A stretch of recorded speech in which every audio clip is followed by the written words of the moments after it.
Assalamualaikum warahmatullahi wabarakatuh. Alhamdulillahirabbil alamin. Wassalatu wassalamu ala asyrafil anbiya'i wal mursalin nabiyina Muhammadin sallallahu alaihi wasallam wa ala alihi wa sahbihi ajma'in, amma ba'd. Para hadirin rahimani wa rahimakumullah. Alhamdulillah, pada pagi hari ini seperti yang telah kita rencanakan untuk mempraktekkan bagaimana tata cara mengurus jenazah, di mana kemarin di hari Sabtu kita sudah membahas secara ringkas ataupun teorinya berdasarkan buku Ringkas Tuntas Mengurus Jenazah.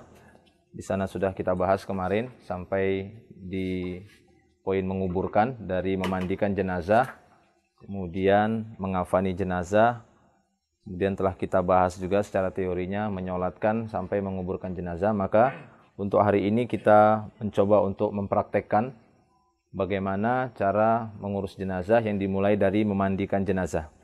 Jadi untuk poin yang pertama, yakni kita akan mencontohkan bagaimana memandikan jenazah itu dengan cara yang sempurna sesuai dengan tuntunan sunnah Nabi Sallallahu Alaihi Wasallam, seperti yang sudah kita bahas kemarin.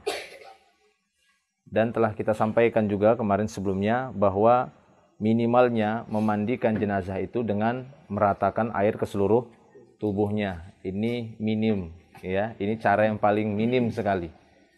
Tapi sempurnanya telah kita sebutkan bagaimana caranya. Dan itu yang akan kita coba praktekkan pada hari ini, bagaimana cara memandikan jenazah dengan cara yang sempurna sesuai dengan tuntunan di dalam Islam, sesuai dengan tuntunan sunnah Sallallahu Alaihi Wasallam. Taib.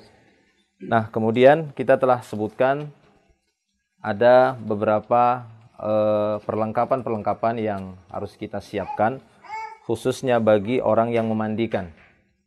Ya, kriteria orang yang memandikan jenazah itu yang paling utama hendaklah orang yang amanah, karena dia akan berkenaan dengan menyentuh ataupun melihat sebagian besar dari tubuh jenazah. Mungkin di sana ada cacatnya, ada aibnya. Nah, ini perlu kita tutupi rahasia-rahasia si mayit tersebut. Jangan sampai nanti setelah itu kemudian kita beberkan kepada orang lain, karena ini termasuk perbuatan mengkhianati saudaranya. Ya, karena sesungguhnya sesama kaum muslimin berusaha untuk saling menjaga rahasia, terutama berkaitan dengan jasad ataupun anggota tubuh saudara kita. Nah, demikian seperti yang sudah kita bahas kemarin. Jadi itu paling utama, bahwa bagi yang memandikan jenazah itu adalah seorang yang amanah, kemudian faham tentang memandikan jenazah. Faham tentang memandikan jenazah, sunnah-sunnahnya. Sehingga disinilah pentingnya kita mempelajarinya.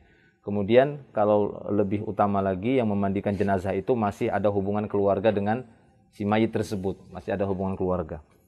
Kalau misalnya di antara keluarga tersebut tidak ada yang bisa memandikan dengan sempurna, maka bisa orang lain yang lebih berilmu, yang lebih tahu tentang memandikan jenazah. Jenazah laki-laki itu dimandikan oleh laki-laki pula. Jenazah perempuan itu dimandikan oleh perempuan. Kecuali jenazah yang anak-anak belum mencapai baligh atau belum mencapai umur 7 tahun, maka para ulama membolehkan untuk jenazah anak laki-laki dimandikan oleh wanita atau sebaliknya. Tapi pada asalnya jenazah laki-laki dimandikan oleh laki-laki, jenazah perempuan dimandikan oleh para wanita juga. Nah, kemudian orang yang memandikan jenazah ini tidak perlu terlalu banyak orangnya, karena ini berkaitan dengan aib saudaranya, gitu ya, berkenaan dengan aurat saudaranya. Sehingga lebih sedikit, kalau bisa satu orang dia mampu dan sanggup untuk memandikan sendiri, silahkan. Seperti antara suami dan istri.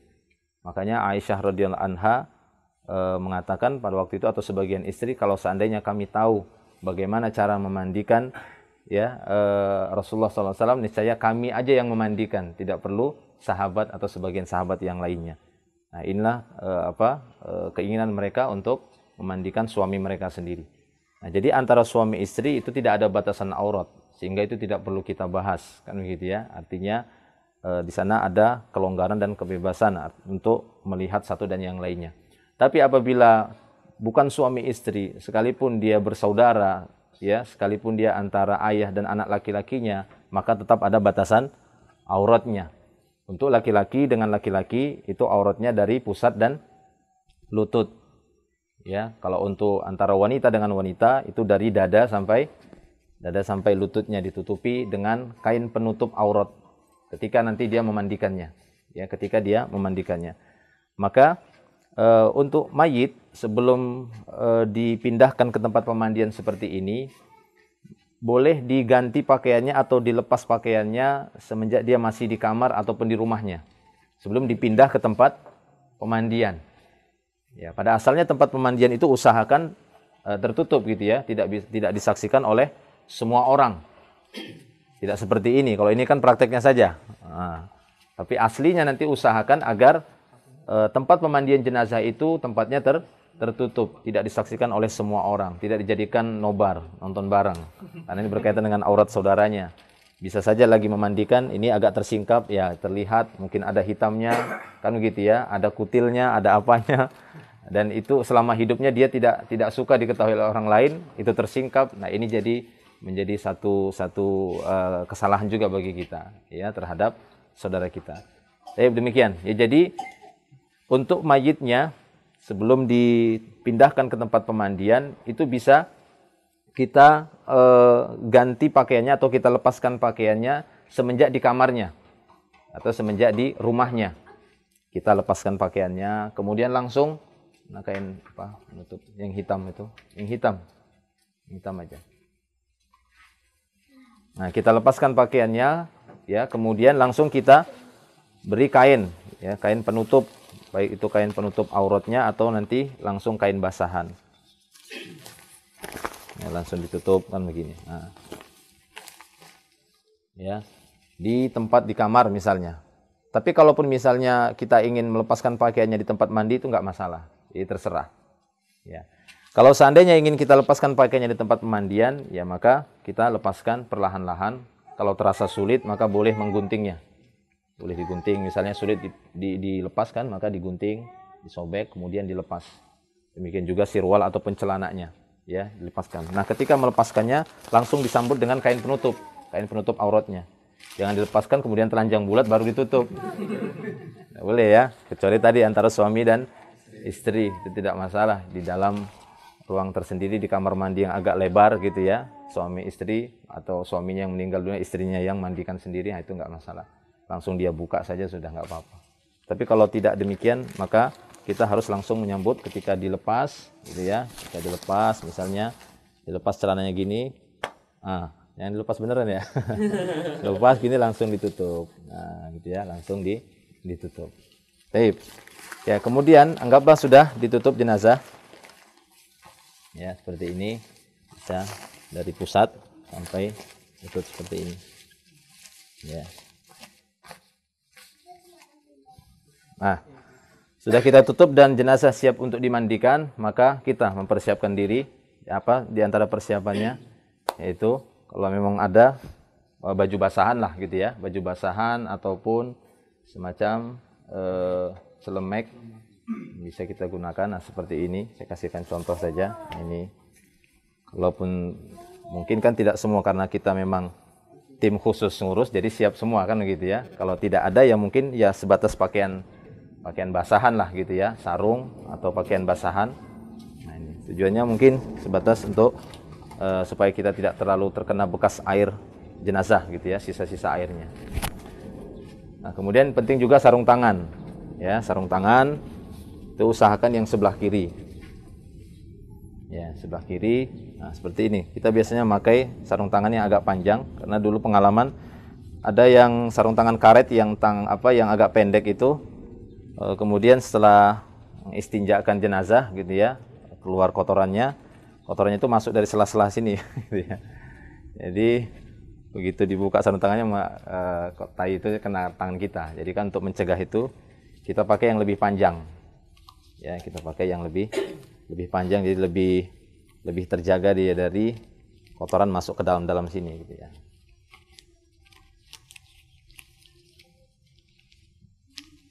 Nah, seperti ini.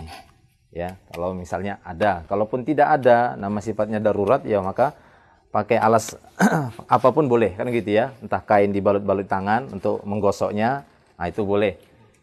seperti di kampung-kampung lah gitu kan, nggak ada jual begini Ustaz di kampung katanya kan, nggak mungkin. Kalau di kota iya mungkin. Maka bisa pakai apapun mungkin, kain, sobekan-sobekan kain dililit-lilitkan di tangan kiri, kemudian ditaburi sabun, dia istinjakan. Nah seperti itu. Ya, tapi kalau memang bisa sarung tangan atau sarung tangan karet, ya itu lebih safety lah gitu ya dari kotoran jenazah tersebut. Nah itu dia. Kemudian perlengkapan kita itu tadi ini, kemudian sepatu bot, misalnya kalau memang ini karena kita di sini memang ini gitu ya, sepatu bot seperti ini bisa dipakai. Tapi sekarang nggak usah pakai aja, untuk ditunjukkan saja ya seperti sepatu bot ini. Nah, kalau misalnya ada ya kita usahakan untuk memakainya. Nah itu perlengkapan bagi orang yang memandikan jenazah, cukup itu ya, itu sudah merupakan perlengkapan yang cukup bagi yang memandikan jenazah. Jenazah juga sudah siap dimandikan, keadaan tempat memandikan jenazah itu tertutup, usahakan dia tertutup, cari tempat yang tertutup. Kemudian bahan-bahan yang perlu kita siapkan juga untuk memandikan jenazah.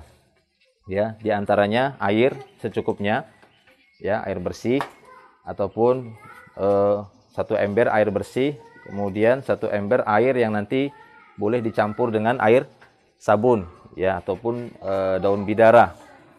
Atau boleh juga sabunnya dipakaikan di ember kecil, itu boleh. Atau boleh juga sabunnya langsung sabun cair setiap kita nanti memandikan pakai. Ya, terus yang penting di sana ada air bersih dan ada air yang memang khusus untuk yang dicampur dengan air sabun boleh. Kemudian air, satu ember lagi mungkin air yang nanti dicampur dengan kapur. Ya, kapur. Ataupun bisa ini jadi air sabun. Ya, nanti sabun langsung ditaruh di sini, diudek. Ya, ini air bersih. Nah, ini air ini mungkin nanti air yang dicampur kafur. Tapi nggak usah bener kafur nanti. Ya, seperti ini kafurnya. Mana kafurnya Bang Ari? Nah, ini kafur barus yang sudah ditumbuk ya, digiling. Nanti kita masukkan di sini. Kemudian kita udek. Ya, sebagai siraman yang terakhir nanti. Sebagai siraman yang terakhir. Nah, itu saja sederhana. Ya, jadi ada 3 bahan untuk memandikan, air bersih, air yang campur kapur barus, dan 1 ember air yang dicampur sabun. Ya, 1 air yang dicampur sabun. Anggaplah ini sudah air sabun, ini air bersih, ini air kapur barus. Ya, sudah siap. Kemudian di antara peralatan yang lainnya yang perlu ya ini semacam cotton bud. Ya, seperti yang kita sebutkan cotton bud. Tujuannya mungkin untuk membersihkan bagian lubang hidung ataukah lubang telinga yang pinggir, nggak usah sampai ke dalam sekali. Yang pinggir-pinggirnya saja. Ya. Cotton bud seperti ini. Kemudian gunting, tujuannya mungkin untuk memendekkan kumis ya ataupun bulu ketiak, karena nanti sebelum kita mandikan seperti yang sudah kita bahas, kata para ulama tidak masalah untuk disempurnakan dulu sunanul fitrahnya ya. Sunanul fitrah seperti memendekkan kuku, memendekkan kumisnya, memendekkan bulu ketiaknya, kecuali bulu kemaluan. Kalau bulu kemaluan itu tidak perlu. Antara laki-laki dengan laki-laki atau wanita dengan wanita itu tidak perlu bulu kemaluan, kecuali antara suami dan istri. Nah, kalau antara suami dan istri nggak masalah. Seperti yang kita sebutkan tadi, dia dalam keadaan tidak ditutup auratnya juga nggak apa-apa gitu ya, telanjang antara suami istri nggak masalah. Nah, jadi ini untuk dibutuhkan misalnya untuk memotong apalah gitu ya, untuk kumis ataukah memendekkan bulu ketiak. Nah, kemudian alat pemotong kuku untuk memotong kuku tangan ataupun kuku jari jemari kaki. Nah, kemudian ini juga lupa ya, untuk yang memandikan menggunakan masker. Ya, tujuannya apa? Untuk bisa supaya kita bisa tetap terus melakukan aktivitas memandikan tanpa harus terganggu dengan bau, karena biasanya mayit itu akan mengeluarkan bau yang kurang sedap, apalagi yang sudah lama dirawat di rumah sakit kemudian meninggal gitu ya, itu aromanya kurang sedap. Nanti kurang sedap juga didengar orang dari luar gitu kan, ada yang muntah-muntah di dalam, wah gitu kan. Jadi pakai masker. Nah, seperti itu. Kemudian sisir, tapi nanti untuk yang terakhir gitu ya, disisir. Nah, ini ada plaster, ini perlengkapan tambahan. Ada sabun, ada sampo ya, ataukah perban. Ini tujuannya untuk menyumbat kalau misalnya dari duburnya atau kuburnya mengeluarkan cairan terus atau kotoran terus. ya itu maka kita sumbat saja, kita pakaikan plester, ya, atau selesai mandi langsung kita pakaikan pampers, ya gitu ya. Kalau misalnya repot kita pakai. Ini kondisi-kondisi darurat yang terkadang kita ya akan sedikit banyaknya akan terlihat kemaluannya, gitu ya. Ini kalau misalnya jenazah tersebut mengeluarkan kotoran terus, mungkin selesai sakit dia meninggal dunia dan semisalnya. Atau dipakaikan pampers saja, dimasukkan langsung direkatkan, ya, baru dibawa ke tempat mengafani. Tapi itu terakhir setelah pemandian selesai, sudah disiram kapur barus, kemudian pakaikan dia pampers, ya, dikeringkan. Taib. Ya, itu diantara perlengkapan-perlengkapan. Insya Allah di buku itu sudah kami cantumkan, gitu ya. Itu bisa Anda nanti misalnya ulang-ulang lagi kalau misalnya ada yang meninggal dunia di antara keluarga kita mau ingin ta'awun di sana, mencari pahala yang besar untuk melaksanakan fardu kifayah ini. Nah, kemudian apabila semua bahan sudah selesai, yang memandikan sudah selesai, jenazah sudah disiapkan, kemudian sudah diganti pakaiannya dengan pakaian basahannya, maka kita mulai untuk memandikannya. Maka ada beberapa sunnah-sunnah sebelum memandikan. Kalau memandikan, yang namanya memandikan, apa kata para ulama? Ya, isti'abul ma, ya, ini berusaha untuk meratakan air saja. Tapi sebelum itu ada sunnah-sunnah yang bisa kita laksanakan, tujuannya untuk menyempurnakan makna mandi ini, untuk menyempurnakan mandi. Siapa yang ingat? Nanti kalau praktek satu-satu harus ingat itu ya. Apa yang pertama? Belum. Iya, kita perhatikan dulu kuku-kukunya, kan gitu ya. Sunanul fitrah, sunnah fitrah. Nah, kita lihat kuku-kukunya, ini panjang ini. Nakal indak. Mayitnya ini indak potong kuku. Gitu ya. Kita perhatikan kuku kaki, kalau memang panjang, cukup panjang, kita bersihkan. Ya, kita bersihkan dengan cara ya kita potong perlahan-lahan. Ya. Sisa-sisa kuku, kumis misalnya yang kita rapikan atau bulu ketiak, ya ini dibuang saja, nggak masalah.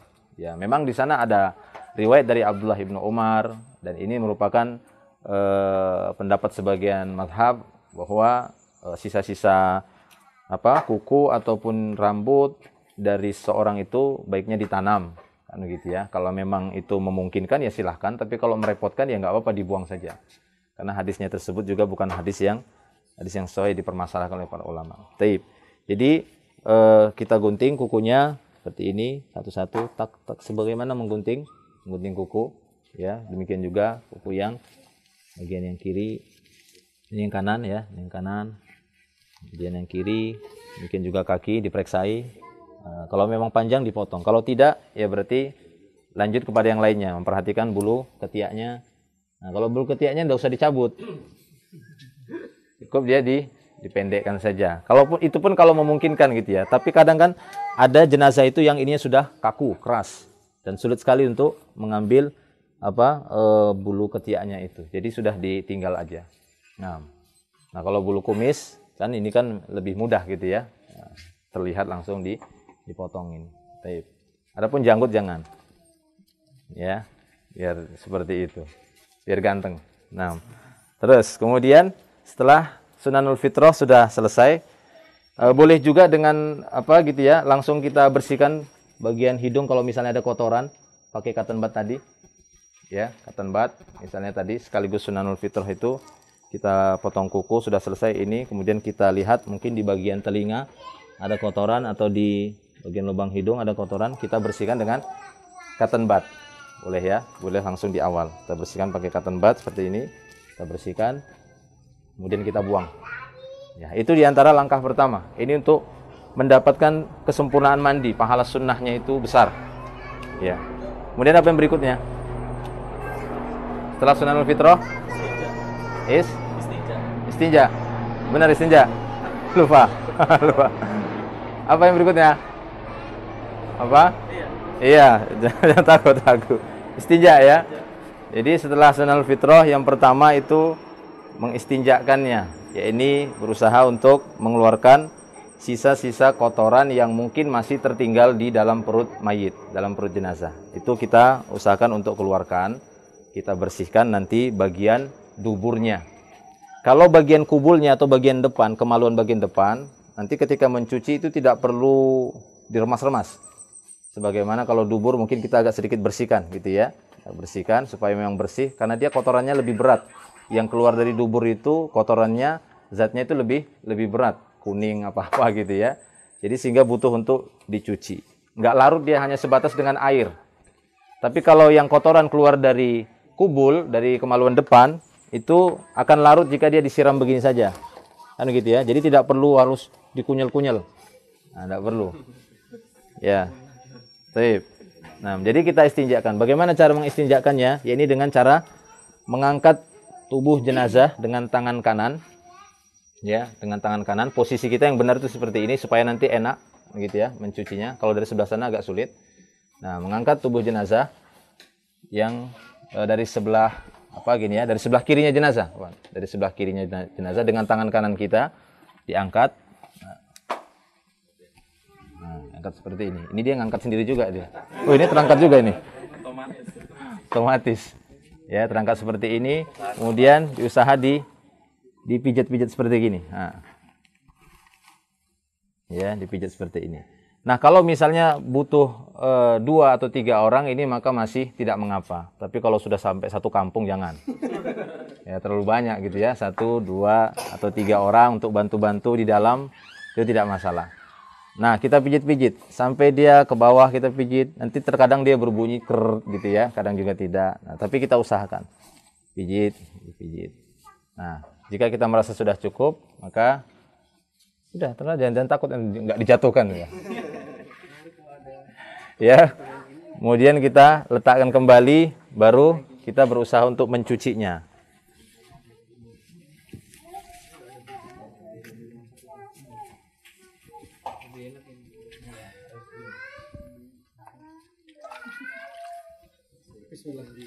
Nah, siramnya begini. Nah. Ya, siram itu bagian depannya kan, bagian. Kan belum mandi tadi kan? Belum.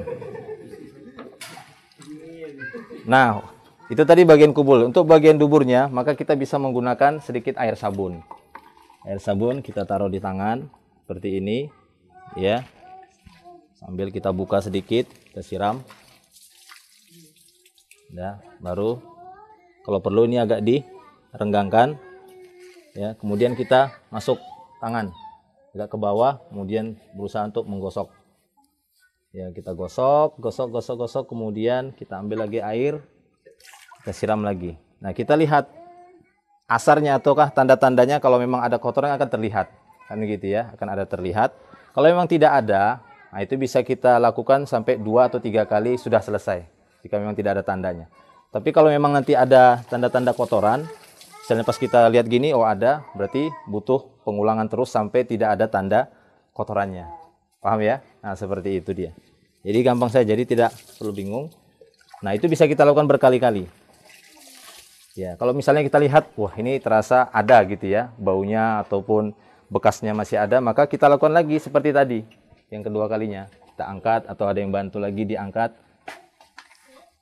Iya, kemudian kita pijit lagi perutnya. Nah, perutnya gitu. Jadi pijitannya tidak terlalu pelan gini, ya nggak akan keluar gitu ya. Tidak juga terlalu kuat sampai enggak gitu ya. Jadi pelan seperti memijit gini, pelan. Nah, enggak apa-apa. Nah, baru nanti diletakkan kembali. Ya, kemudian lakukan lagi seperti itu. Ambil lagi air sabun. Ya, kemudian bisa kita gosok sambil nanti kita siram. Nah, kita gosok, kemudian kita siram, sambil kita periksa. Ya, kalau memang sudah bersih, maka ini kita anggap sudah selesai masalah istinjanya. Ya, paham ya? Sampai situ ya sudah paham ya. Taib. Ya, itu langkah yang kedua. Yang ketiga berikutnya, setelah selesai istinja, apa yang berikutnya? Mewudukkannya. Ya, jadi ketika sudah mewudukkan, ini boleh kita lepas sejenak, gitu ya. Supaya ini tidak karena kan ada bekas-bekas kotorannya. Nah, jadi setelah dia diistinjakan, maka kita wudukkan. Mewudukkannya seperti wuduk sholat. Ya, seperti wuduk sholat. Anda ambil air 1 gayung, taruh di tepi bisa. Kemudian dicuci kedua tangannya sampai 3 kali sambil disela-selai begini ya, sambil disela-selai seperti ini banyak 3 kali.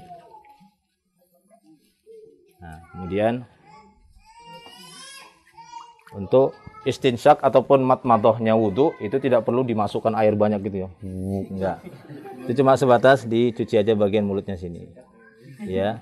Atau kalau bisa misalnya tadi ada semacam kain-kain kecil gitu ya, sarung tangan apa semacam ini. Aslap. Ya, nah, semacam ini juga boleh. Ya, ini untuk bagian mungkin agak dibuka sedikit. Nanti misalnya masih terbuka, dibuka, digosok giginya gitu ya, digosok-gosok sedikit gitu, bagian giginya. Sudah sikat gigi tadi kan? Udah. Ya, kemudian bagian hidungnya, nah, udah seperti itu. Kemudian dibasuh wajahnya. 1, tidak usah terlalu banyak disiram ya. 2, 3, kalau ada janggutnya juga.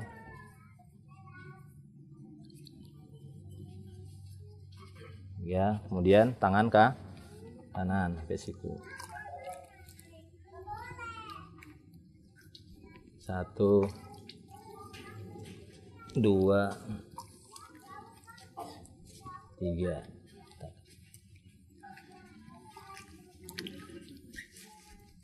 1,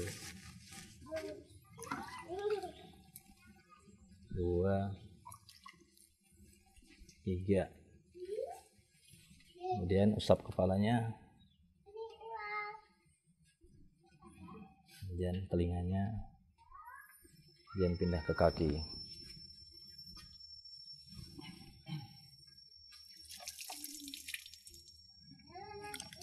2, 3, 2, 3. Selesai wudunya. Ya, selesai wudu, itu langkah yang ke-3. Tadi sunanul fitrah, istinja, kemudian berwudu. Ya, setelah itu apa? Belum. Apa? Belum. Ada yang lupa ini. Keramas, ya, keras sama emas. Keras sama emas. Jadi dikeramas. Jadi dikeramas rambutnya, ya, dibasahi rambutnya, dikeramas lah bahasa kita. Ya, jadi boleh menggunakan sampo atau sabun atau apa perasan daun bidara, silahkan. Intinya itu untuk mencuci rambutnya, bagian kepalanya. Itu yang keempat ya.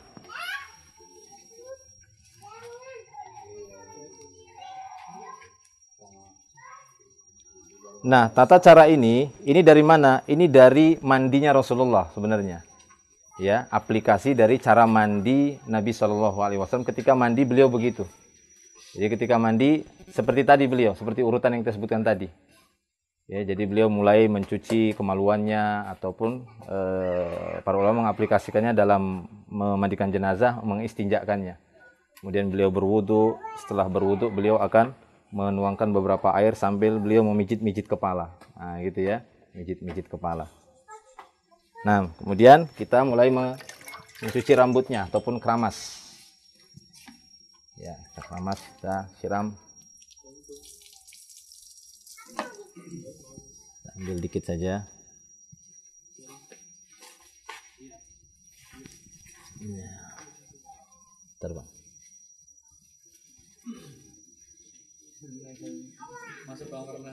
Ya. Dah. Ya, kemudian kita cuci.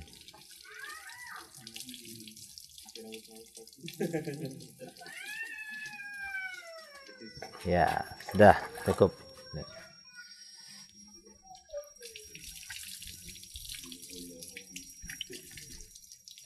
Ya. Jadi ini apa memperlakukan jenazah kaum muslimin dengan sebaik-baiknya gitu ya.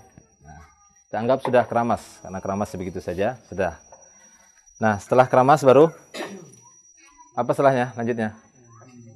Memandikannya, ya. Disinilah baru masuk memandikannya. Jadi panjang sunnah-sunnahnya gitu ya. Baru dia memandikan. Dan ketika memandikan juga ada sunnah yang berikutnya. Ketika memandi, apa itu? Belum. Mendahulukan anggota wudhu yang paling utama apa? Wajah. Ya kalau wudhu mana yang duluan? Yang paling utama anggota wudhu wajah. Ya, baru ke bagian tubuh sebelah kanan. Nah, jadi kita mulai memandikannya dari bagian wajah, tapi jangan langsung diguyur begini. Ya, kalau bisa sedikit ditampung ke tangan kiri. Nah, seperti ini. Kemudian dimandikan, baru disiram.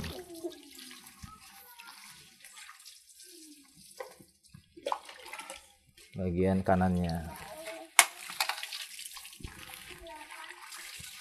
Nah, gitu.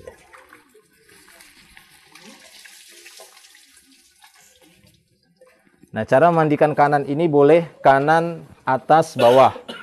Disabuni dulu. Baru nanti selanjutnya kiri yang atas dan yang bawah.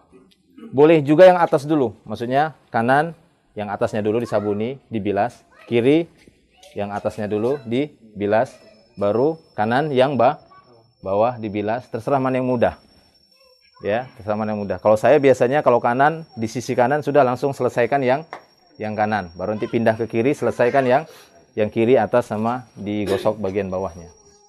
Saya seperti itu biasanya, supaya lebih memudahkan.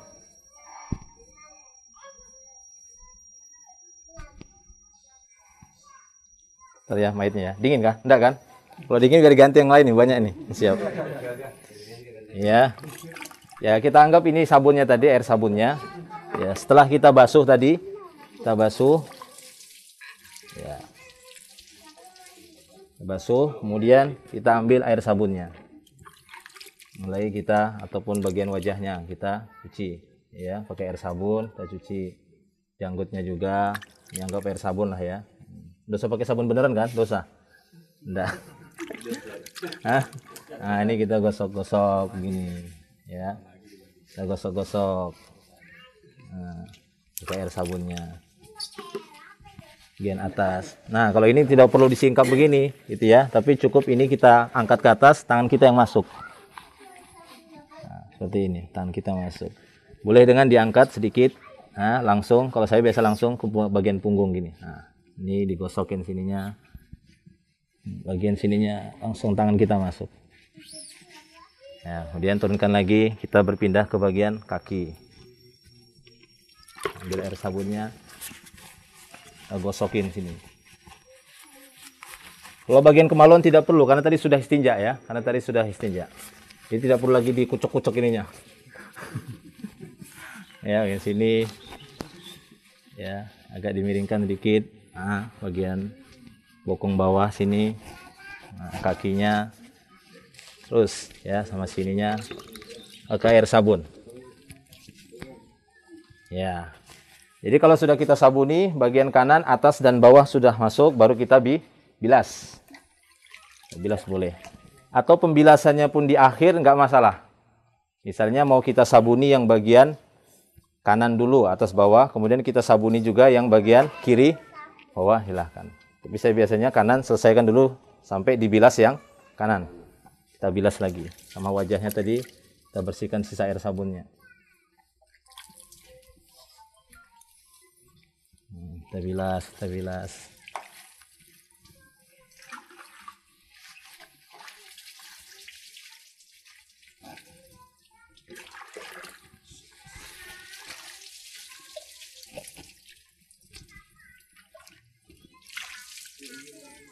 Ya. Baru kita siram bagian kiri.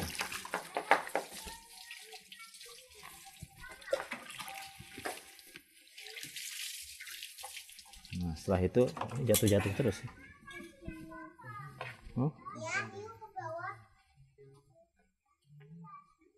Oh gitu. Jatuh juga itu.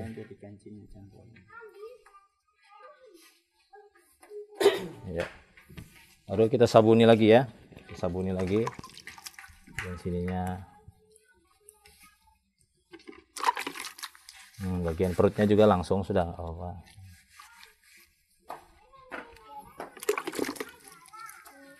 Kita sabuni. Kemudian bisa kita angkat dikit. Ya.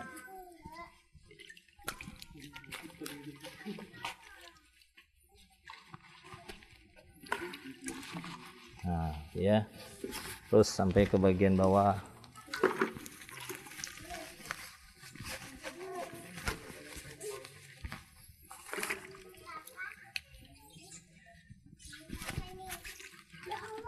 Nah, terus seperti itu. Baik, kalau sudah kita anggap cukup, maka kita bilas lagi yang bagian kirinya.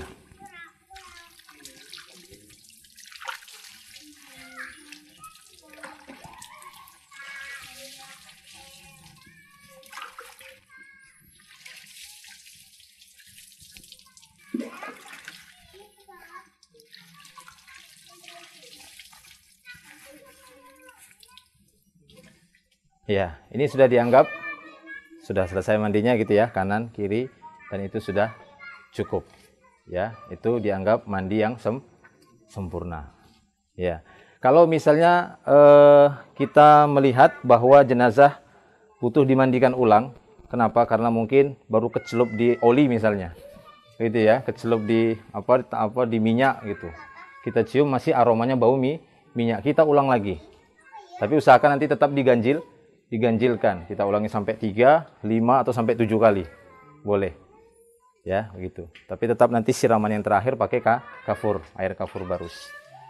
Ya, sudah ya. Jadi kalau kita cukup cuma sekali, maka ini yang wajibnya sudah terpenuhi.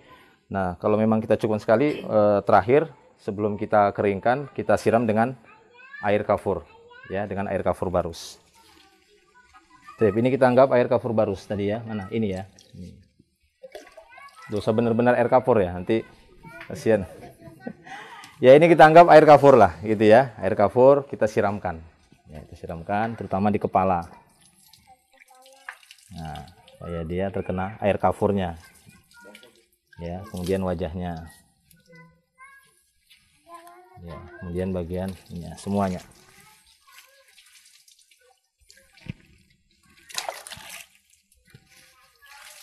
Dingin, no? Sabar ya. Papa fisabilillah. Ya, kita sirami semua nanti. Kita siram air kafurnya. Nah, ini anggaplah air kafur. Nah, jika kita merasa air kafur sudah cukup, ya, terutama di sela-sela sini, setiap air kafurnya. Ya, jika kita rasa sudah cukup air kafur, maka jenazah boleh kita keringkan, ya, dengan menggunakan handuk pengering. Ya, dengan menggunakan handuk pengering. Nah, caranya kita jangan langsung menyingkap anunya gitu ya, jangan menyingkap langsung ini. Bisa dengan mengeringkan dulu bagian kepala.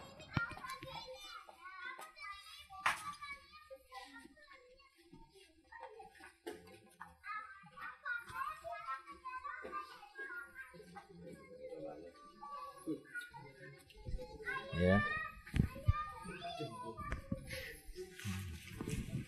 Kemudian kita tarik sambil ya. Atau udah gini aja, ini pendek. Kalau dia pendek paling gitu ya. Langsung kita tutup antara pusat dan lutut sebelum nanti pakai kain yang lebar ya, sebelum nanti pakai kain yang lebar.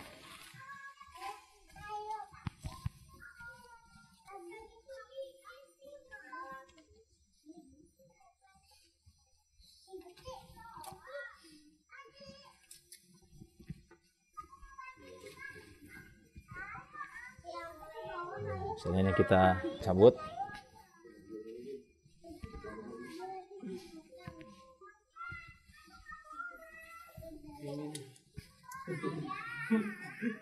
Nah, boleh kita sisir di sini atau di tempat mengafani boleh, ya. Di sini juga tidak mengapa. Kita sisir biar ganteng. Nah, oke.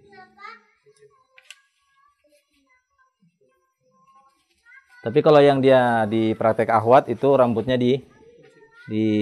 diambil terus dibagi 3 ya gitu ya. Ini 2 di sini, 1 di ubun-ubun sini. Nih, bergetar nih, dinginan kah? Ya, itu sisiri. Jadi kita percepat aja. Disisir. Sudah. Nah, ini sudah selesai, sempurna. Begitu mandi yang disunnahkan oleh Nabi SAW, ya, cara memandikan yang sunnah dalam memandikan jenazah. Nah, kemudian dia bisa gini ya, ditutup, kemudian dibalut, kemudian ini dimasukkan ke bawah. Ya, kalau misalnya mau dipakaikan pampers di sini juga boleh. Ya, kalau misalnya tadi ya, seperti tadi dia mengeluarkan cairan. Kayak kemarin saya pernah sudah selesai gini kan, tapi masih terasa bau. Jika pakai sarung diperiksa masih ada kotoran, maka kita pakaikan pampers. Ya, jadi kita siram, kita keringkan, pakaikan pampers, baru kita pindah ke tempat mengafaninya.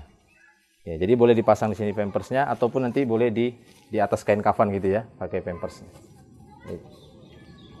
Ya, silahkan diangkat jenazahnya. Ya, sudah selesai mandikan. Nanti bagi timnya berapa, silahkan yang mau praktek langsung seperti tadi, silahkan langsung bersama instruktur yang sudah ada, nanti dibimbing di sana insyaallah. Baik. Alhamdulillah, salatu wassalamu ala Rasulillah, amma ba'd. Kita masuk ke praktek yang kedua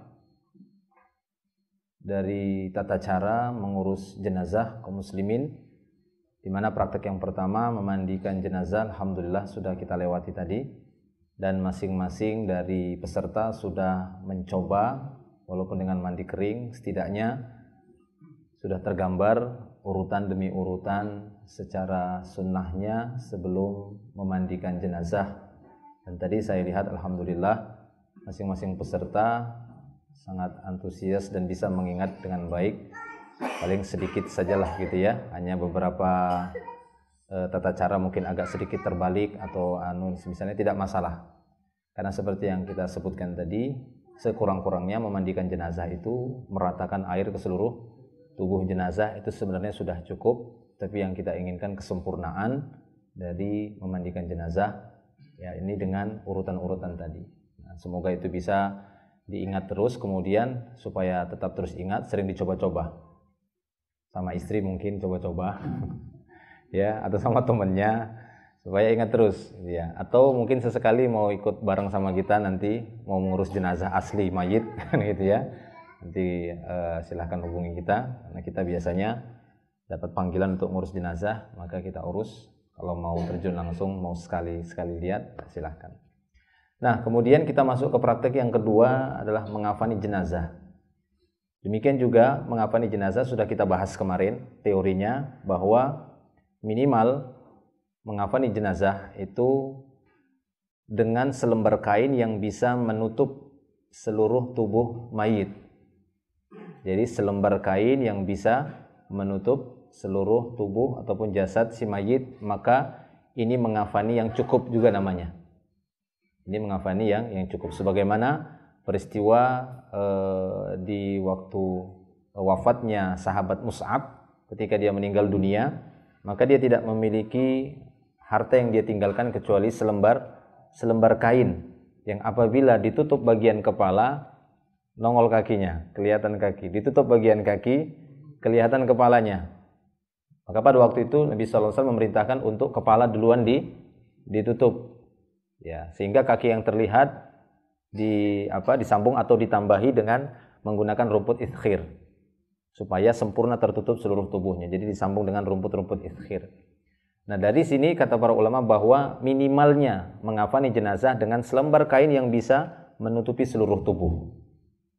Jika tidak didapati, maka ya bisa disambung dengan yang lainnya. Kalau tidak bisa disambung dengan kain yang lainnya, bisa disambung dengan bahan-bahan yang lainnya, kan gitu ya. Apakah rumputan, apa dedaunan, sehingga sempurna tertutup seluruh tubuhnya. Itu namanya mengafani jenazah minimalnya. Maksimalnya berapa? Yang paling afdolnya 3 lembar.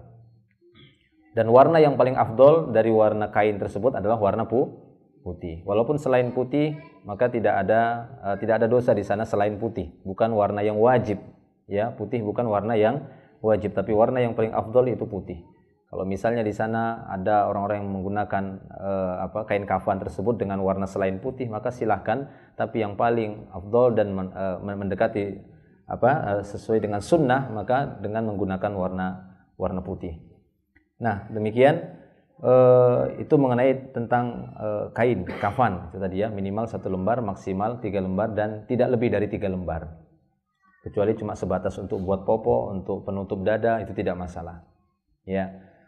Tapi kemudian bahan-bahan yang kita persiapkan di sini sudah ada seperti yang sudah kita bahas kemarin. Di antaranya 3 lembar kain, 3 lembar kain kafan. Dan cara mengukurnya, yaitu cara mengukurnya dengan mengukur lebar badan si mayit. Kemudian dikali 3. Jika lebar tubuh si mayit itu misalnya 30, maka kita membutuhkan kain kafan yang 90 lebarnya. Kalau tinggi si mayit misalnya panjang badannya dari ujung rambut sampai ujung kaki, ujung kepala gini sampai ujung kakinya itu 150, maka kain yang kita butuhkan itu bukan 150 akan tapi ditambah sepertiga. Ya, dengan menambahkan 50 menjadi 200. Jadi 200 kali 90. Nah, itu kurang lebihnya. Sehingga nanti ketika kita mengafani jenazah itu bisa sempurna. Ya, bisa sempurna ketika kita membalut tubuh jenazah tersebut. Nah, kemudian kita siapkan juga tali-tali. Ada 7 utas tali, bisa 5, 7 atau 9. Ya, ini sesuai dengan bilangan ganjil. Tapi paling sering kita menggunakan 7. Nah, 7 dengan bilangan 7 ini lebih mencakup semuanya dan tidak terlalu banyak, tidak juga terlalu sedikit. Nah, apabila kita sudah mempersiapkan seluruh bahan-bahannya, ya di antara bahan-bahan yang memang perlu kita persiapkan seperti gunting, meteran itu perlu ya, meteran, gunting, ya, kemudian parfum, ya parfum yang cair ataupun parfum yang berbentuk serbuk nggak masalah, yang penting dia parfum, meteran, gunting, kapas, ya kain. Nah, kalau misalnya nanti Anda ingin mempersiapkan kain kafan, itu usahakan beli kain kafan yang lebar. Kadang kita dapati sebagian orang ketika beli kain kafan yang lebar 90. Nah, ini biasanya kita akan kesulitan harus dijahit lagi, disambung lagi. Tapi beli kain kafan itu kain putih yang panjangnya itu 20, ada yang ukuran 20 atau 21 gitu ya. 210 atau 220 panjang dia. Nah, itu lebih enak kita nyusunnya jadi nanti. Kalau kita nanti misalnya beli kain kafan itu biasanya dikasih yang 90 itu. Itu berarti kita harus nyambung lagi jadi 180. Nah, itu dia. Nah, kemudian apabila sudah kita siapkan tadi lebar kainnya, kemudian panjangnya juga, talinya sudah selesai, sudah seperti ini, maka kita akan mulai ya. Jadi untuk masalah menghadapnya hadap mana tidak masalah, mau hadap kiblat atau apa itu tidak ada masalah ya. Nah, tidak ada ketentuan di dalam syariat untuk harus dihadapkan di mana kecuali nanti ketika dikuburkan. Nah, Taib. Nah, yang pertama 7 utas tali sudah kita letakkan di atas lantai atau di atas keranda, silahkan di atas karpet. Ya, seperti ini bisa dilihat. Setelah 7 utas tadi 1 2 3 4 5 6 7. Nah, baru kita letakkan selembar demi selembar. Selembar demi selembar kain kafan yang sudah kita ukur sesuai dengan ukuran tubuh jenazah ya. Ya. Lembaran yang pertama ini usahakan langsung kita taburi dengan parfum, disemprot atau ditaburi parfum. Langsung kita taburi.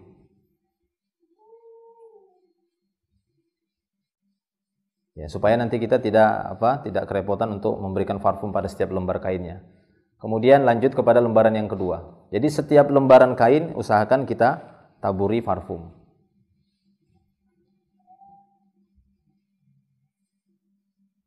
Ya. Taburi parfum lagi.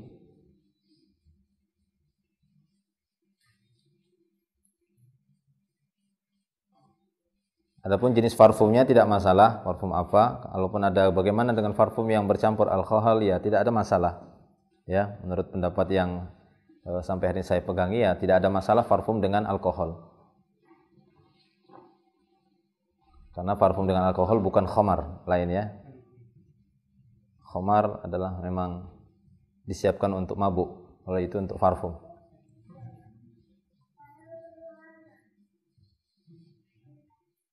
Ya, jadi setiap lembaran ya 1, 2, dan 3 lembar kain.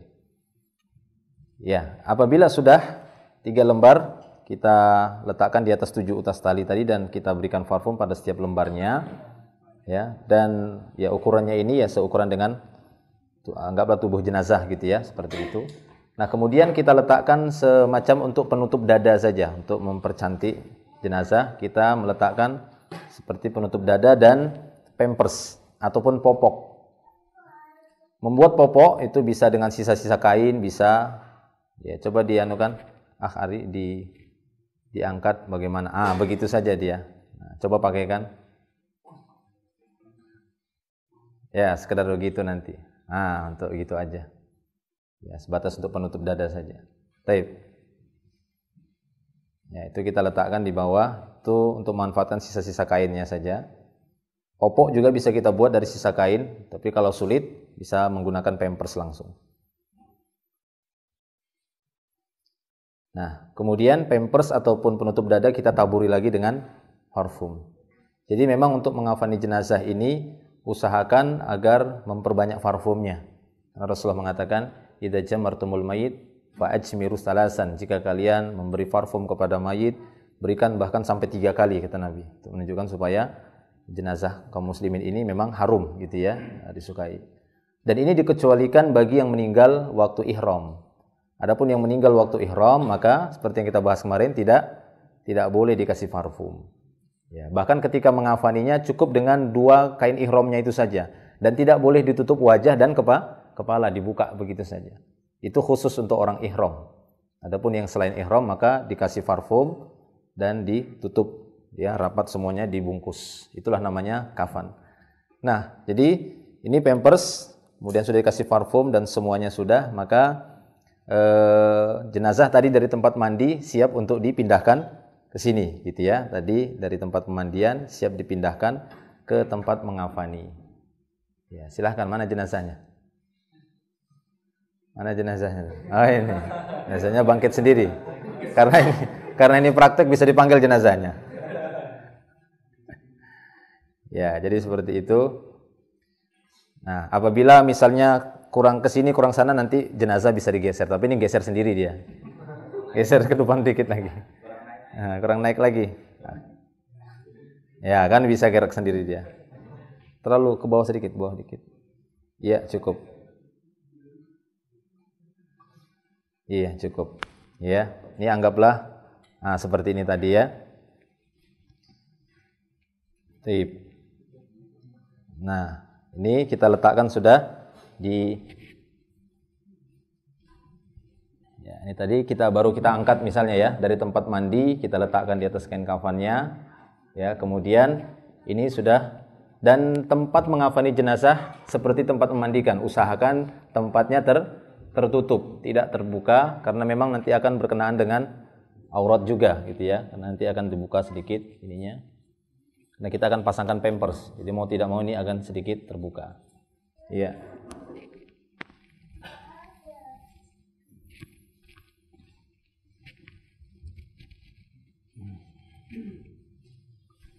Nah, kemudian seperti yang kita bahas kemarin,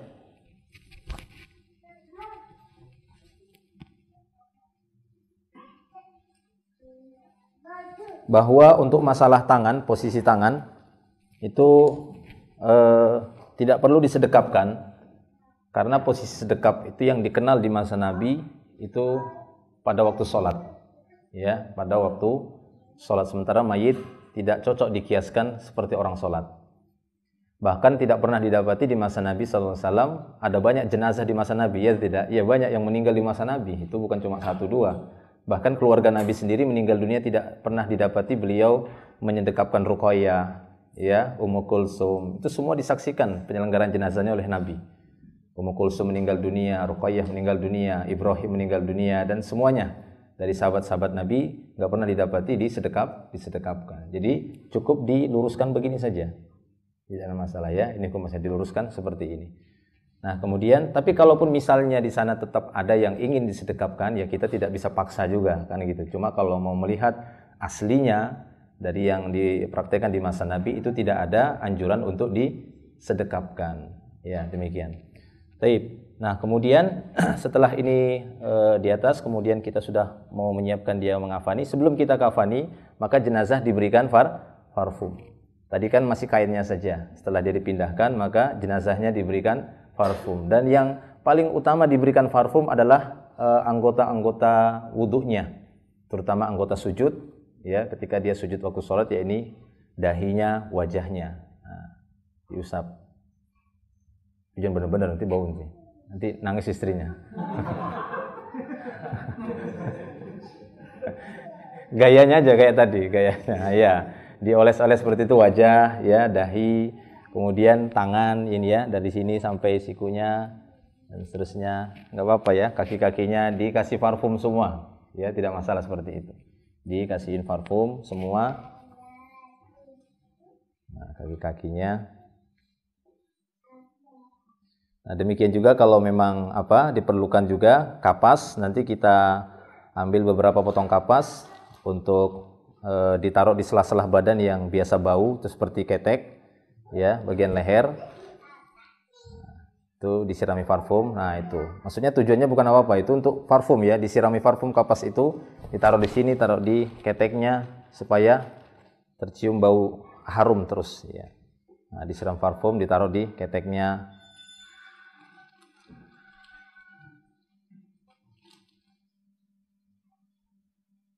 Ya, seperti itu kurang lebihnya, ya. Nah, apabila kita sudah menyempurnakan masalah parfum, maka silahkan sudah boleh untuk mulai dikafani, ya, mulai dikafani. Nah, untuk mengafani jenazah itu nanti dari sebelah kanan atau sebelah kiri, silahkan ditutup dulu itunya. Nah, ini kita boleh tutup itunya. Ya, setelah tadi sudah.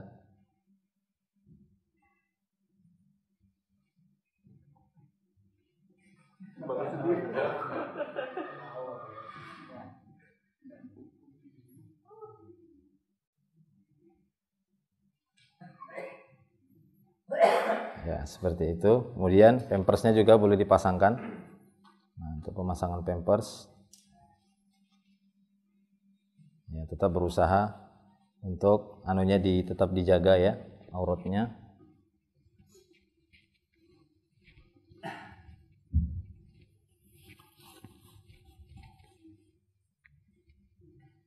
Nah, kalau dilihatnya ya beginilah kan gitu.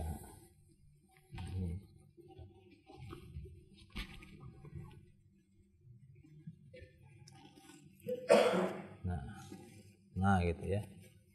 Biasanya kita meraba-meraba jadinya. Paling melihat samping sedikit tidak masalah. Nah, ini direkatkan seperti ini.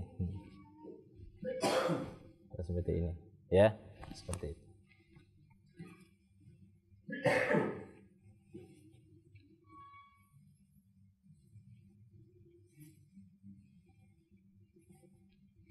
Nah, gitu. Ya, ya, jika telah semuanya sudah kita laksanakan, memberikan parfum, memakaikan pampers dan semuanya sudah, maka mulai kita mengafaninya. Dan cara mengafani di sini yang paling masyhur itu seperti yang disebutkan dalam mazhab Syafi'iyah ataupun yang lainnya, bahkan ini jumhur ya, caranya seperti itu mulai dari sebelah kanan sana. Sebelah kanan, nah terus diambil sebelah sini. Ya. Nah, ini boleh dilipatkan begini dulu.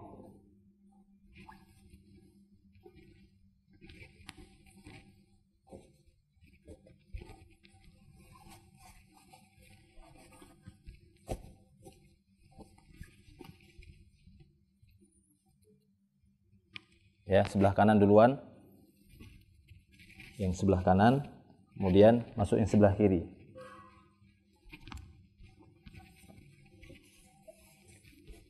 Nah, begini. Bisa lihat semua ya? Ya, nanti praktek satu-satu masing-masing. Nah, ini satu. Ini masih lembaran yang pertama. Ya, ini. Kemudian bisa sambil ditarik ininya. Sebelum dianunya, bisa ditarik ya, penutup auratnya tadi. Masuk sini.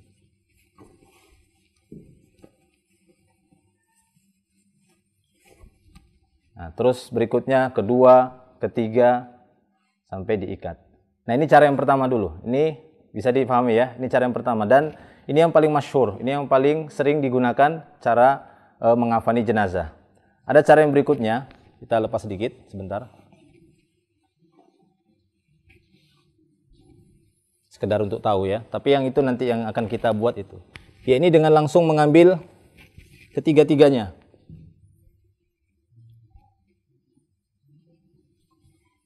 Pegang. Satukan. Gulung. Gulung terus.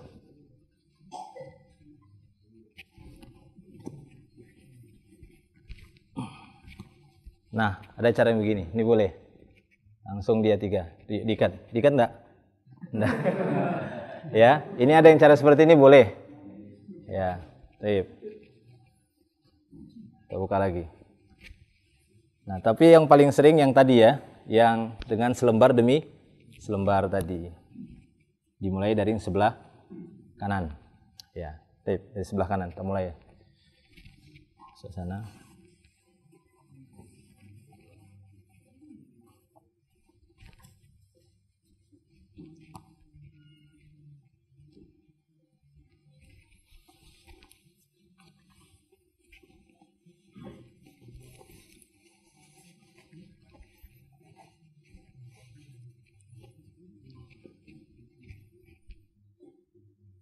Ya. Ya, terus ya, selembar demi selembar. Tetap dimulai yang kanan.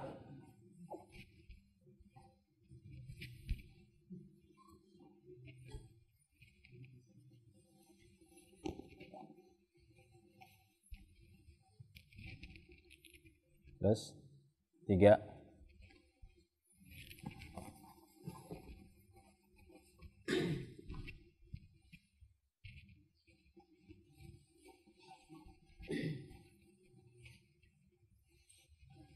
Nah, ini siap untuk diikat, tapi biasanya kita itu akan mempersilahkan keluarga yang mau masih melihat dulu gitu ya, atau yang ada yang mau menciumnya sebelum diikat, supaya nggak dibuka-buka lagi nanti. Ya, karena akan merepotkan pekerjaan, nanti udah ditutup, buka lagi, tutup, buka. Jadi siapa yang mau melihatnya, mau mencium, silahkan, nggak masalah. Yang penting masih mahramnya. Jangan sekantor nanti yang wanitanya ciumin semua. Ya. Ya, jadi silahkan. Nah, ya masih. Ya, jadi seperti itu. Kalau misalnya sudah selesai, artinya tidak ada lagi yang melihat, maka baru dikafani. Dan sunnahnya mengafani, mengikat kain kafan itu dimulai dari kepala. Seperti hadis Mus'ab tadi, Rasulullah lebih mendahulukan bagian kepala, lebih duluan ditutup. Iya.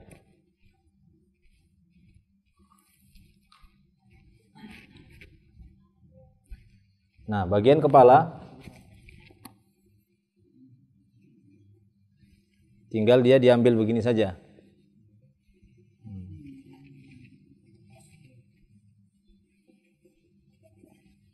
Nah, tinggal dimasukkan begini, kemudian diikat. Masih bisa napas kan? Bisa katanya. Nah, kemudian diikat. Nah, ketika mengikatnya ini, ya kalau yang kepala nggak apa-apa gitu ya. Nanti ketika pas ngikat yang bagian tubuh, itu kalau bisa ikatannya di sebelah kiri jenazahnya. Karena nanti dia kan akan dimiringkan begini, ini kanannya. Jadi ikatan simpulnya kalau bisa di sebelah sininya. Nah, supaya nanti enak ngendorkannya. Tahan napas ya.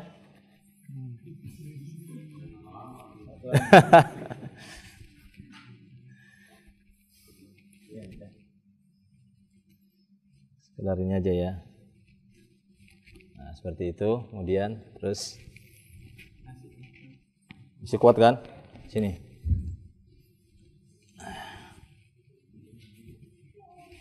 Terus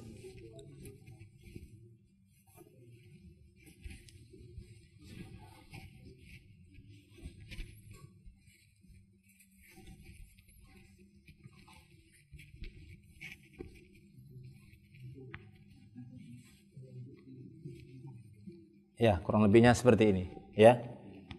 Jelas ya semua ya? Nah, seperti ini. Jadi ini sudah bisa disolatkan, tapi ini jangan gitu. Maksudnya kalau yang aslinya disolatkan jadi seperti ini. Nanti ya sudah dibuka aja. Kasihan. Cukup ya. Nah, nanti silahkan kita bagi beberapa kelompok lagi, coba dipraktekkan seperti itu. Berarti kita masuk ke praktek yang ketiga, yaitu menyolatkan jenazah. Ya, menyolatkan jenazah.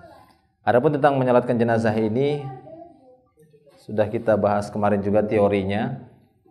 Untuk prakteknya tidak terlalu sulit karena biasanya mengikuti gerakan imam saja, gitu ya. Mengikuti gerakan imam, tapi setidaknya kita bisa mengetahui beberapa poin penting dalam masalah menyolatkan jenazah. Salat jenazah itu wajibnya jika telah disolatkan oleh satu orang, maka sebenarnya sudah mencukupi, ya, sudah mencukupi baginya untuk yang lainnya, maksudnya untuk yang lainnya yang ingin menyolatkan. Nah, apabila ingin disolatkan dengan secara berjamaah, maka ini jelas lebih afdol.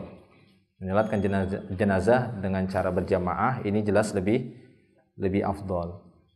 Nah, kemudian ketika menyolatkan jenazah secara berjamaah, usahakan susunan saf itu kalau bisa 3 saf. Ya, usahakan. Kalaupun tidak, maka tidak mengapa, karena itu bukan syarat sahnya, bukan syarat sah salat jenazah dengan cara berjamaah harus 3 saf. Kalau seandainya mau dibuat 1 saf saja nggak masalah, gitu ya, tidak ada masalah. Itu merupakan salah satu keutamaan jika dia dibagi menjadi 3 saf, sebagaimana para sahabat juga disebutkan dalam beberapa riwayat, ada dalam buku itu, mereka berusaha untuk membagi saf dalam salat jenazah itu menjadi 3 walaupun jumlahnya sedikit. Demikian juga ketika Nabi SAW menyolatkan jenazah dari keluarganya Anas, ya, waktu itu bersama Abu Thalhah, kemudian Rasulullah di depan, Abu Thalhah ya di belakangnya, dan istri dari Abu Thalhah di belakangnya juga. Nah, menjadi panjang begitu ya, seperti itu ke belakang. Demikian juga kalau berjamaah salat jenazah itu 2 orang, maka posisi makmumnya bukan di samping. Akan tetapi posisi dia di mana? Di belakang. Ya, posisi dia di belakang. Nah, kemudian untuk posisi imam itu dalam salat jenazah, jika dia jenazahnya adalah laki-laki, maka posisi imam itu sejajar dengan bagian kepala sini. Ya, adapun jaraknya ya terserah, kan begitu ya. Apakah jaraknya benar-benar dekat ataukah agak jauh atau seperti ini, itu tidak ada ukuran yang pasti. Yang penting posisinya itu sejajar dengan bagian kepala si jenazah. Adapun jika dia jenazah wanita, maka posisi imamnya di bagian tengah jenazah wanita tersebut. Nah, seperti ini. Ya, paham ya? Nah, kemudian jika jenazah pada waktu itu lebih dari 1, ada 2 atau 3, 4, 5, 6, 7, 8, 9 misalnya, ingin dilakukan sekali sholat, itu bisa. Tapi kalau memang tidak menyulitkan bagi para jemaah untuk menyolatkan setiap satu jemaah sekali sholat, satu jenazah sekali sholat berjamaah, satu jenazah ganti lagi. Jika itu memang tidak menyulitkan, maka itu juga hukum asalnya, maksudnya. Itu hukum asalnya menyolatkan jenazah yang lebih dari 1, masing-masing 1 jenazah disolatkan sekali. Misalnya ada 9 jenazah. Kemudian jenazah yang pertama disolatkan sampai selesai 4 kali takbir salam. Ganti lagi jenazah yang kedua. Nah, seperti itu. Ini hukum asalnya menyolatkan jenazah. Namun kalau menyulitkan bagi para jamaah pada waktu itu untuk solat jenazah sekali, satu jenazah sekali solat, maka boleh disolatkan dengan sekali solat dengan menggabungkan seluruh jenazahnya. Dan posisi jenazah yang paling dekat dengan imam adalah jenazah laki-laki yang dewasa. Jenazah laki-laki yang dewasa yang paling dekat dengan imam, kemudian jenazah laki-laki yang anak-anak setelahnya, yang laki-laki masih ini, yang dewasa dulu, kemudian yang laki-laki yang anak-anak, baru nanti setelahnya jenazah wanita yang dewasa, tapi agak digeser agar posisi tengah tubuh jenazah wanita itu sejajar dengan kepala. Ya, untuk jenazah laki-laki semua sejajarkan kepalanya. Jadi ukurannya itu kepala, kan gitu ya, ukurannya. Baik dia jenazah laki-laki dewasa, jenazah laki-laki anak-anak, ukurannya kepala, semuanya ratakan kepalanya. Setelah nanti yang berikutnya jenazah wanita itu digeser ke kanan supaya posisi kepala jenazah laki-laki sejajar dengan posisi tengah badan jenazah wanita.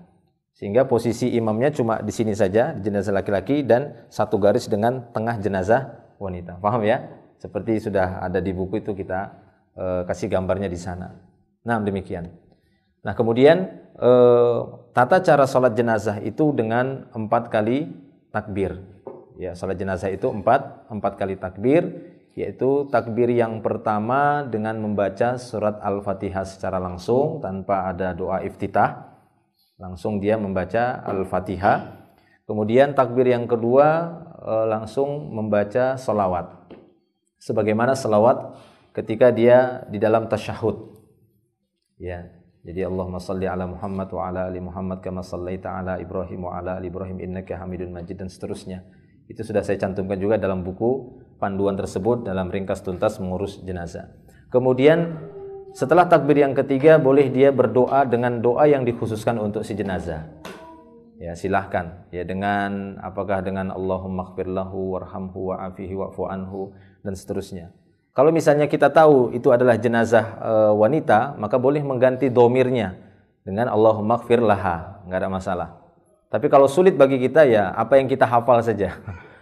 Ya mungkin ada sebagian, loh ini kan jenazah perempuan, tapi sulit kita ngerubahnya. Yang kita hafal itu Allahumma ighfir lahu warhamhu wa'afihi wa'fu anhu. Apa itu? Oh, ada anak yang main mikir ya. Ya. Jadi kalau misalnya susah bagi kita untuk, sulit bagi kita untuk sulit bagi kita untuk ini mengganti domirnya tadi, nggak apa-apa gitu ya. Allahumma ighfir lahu warhamhu wa'afihi wa'fu anhu, walaupun jenazahnya perempuan. 6.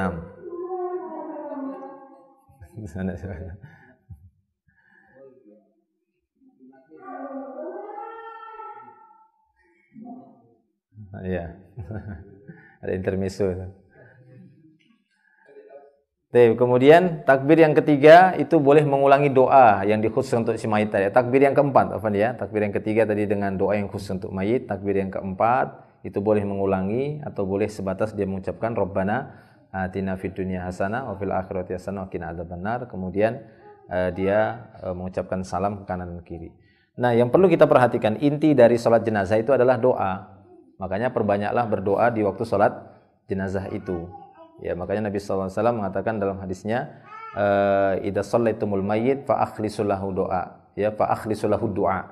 Apabila kalian menyolatkan jenazah, menyolatkan mayit, maka khususkan benar-benar khususkan doa untuk si mayit tadi. Jadi memang salat jenazah itu tujuannya adalah untuk mendoakan si mayit. Sehingga apabila setelah selesai salat jenazah itu tidak perlu lagi harus ada doa sendiri lagi, karena memang inti salat jenazah itu adalah untuk mendoakan dia. Nah, gitu dia.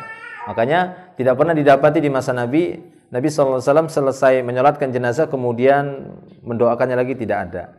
Tapi yang ada nanti ketika waktu di kuburan, setelah beliau selesai menguburkan, membentuk kuburan tadi, maka beliau akan menganjurkan agar orang-orang berdoa. Ya, sebelum meninggalkan tempat pemakaman tadi. Ya, demikian. Taib. Untuk masalah salat jenazah apa perlu dipraktekkan? Sudah tahu semua atau gimana? Perlu ya? Perlu dipraktekkan. Siapa yang mau praktek? Silahkan. Silahkan. Yang timnya lah. Ayo, ini yang pakai tim. Berapa orang lah begitu.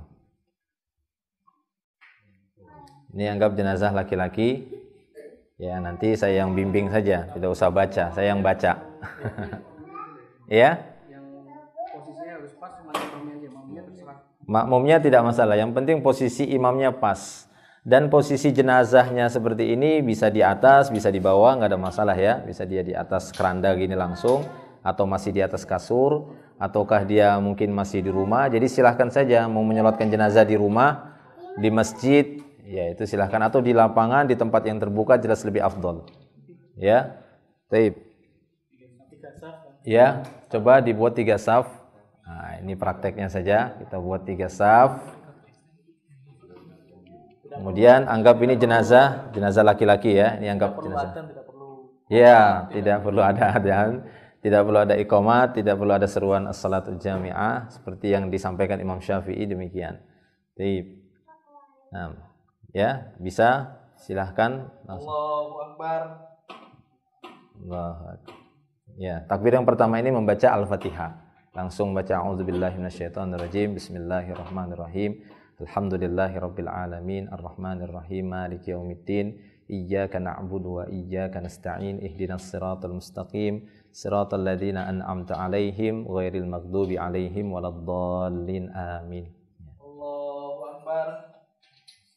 Ya, takbir yang kedua ini membaca selawat. Di antara selawatnya boleh dengan Allahumma salli ala Muhammad wa ala ali Muhammad kama sallaita ala Ibrahim wa ala ali Ibrahim innaka Hamidun Majid. Allahumma barik ala Muhammad wa ala ali Muhammad kama barakta ala Ibrahim wa ala ali Ibrahim innaka Hamidun Majid. Allahu Akbar. Ya, takbir yang ketiga itu boleh dengan membaca doa yang dikhususkan untuk si jenazah. Bisa dengan Allahumma ighfir lahu warhamhu wa'afihi wa'fu anhu wa akrim nuzulahu wasi' madkhalahu waghsilhu bil ma'i wasalji wal barad wa naqqihi minal khataaya kama yunaqqas thawbul abyadu minad danas wa abdilhu daran khairan min darihi wa zawjan khairan min zawjihi wa ahlan khairan min ahli wa adkhilhul jannah wa a'idhu min azabil qabri wa azabin nar. Dan boleh dengan tambahan doa yang lain, silahkan.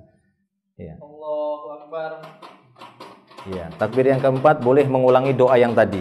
Boleh menambahi doa yang lainnya ataupun boleh mencukupkan dengan Rabbana atina fid dunya hasanah wa fil akhirati hasanah wa qina adzabannar. Iya. Assalamualaikum warahmatullahi. Assalamualaikum warahmatullahi. Iya, terakhir salam maka salat jenazah selesai. Nah, kurang lebih seperti itu. Mudah ya? Insyaallah. Berarti antum bisa mengimami semua nanti.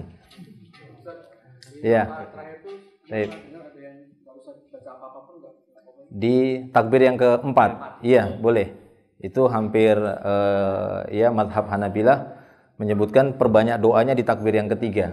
Ya, justru yang takbir yang keempat sudah langsung salam. Tapi tidak mengapa seorang memperbanyak doa-doa di takbir, karena pada dasarnya takbir dalam sholat jenazah minimal 4 kali, maksimal 9 kali. Ya, maksimal 9, itu saya sebutkan di buku itu ya. Maksimal itu 9 kali. Lalu apa yang dibaca dari 9, misalnya gitu ya, walaupun di Indonesia umumnya 4 lah. Misalnya kita ingin mempraktekkan 7 kali takbir atau 9, apa yang dibaca? Itu doa tadi diulang-ulang.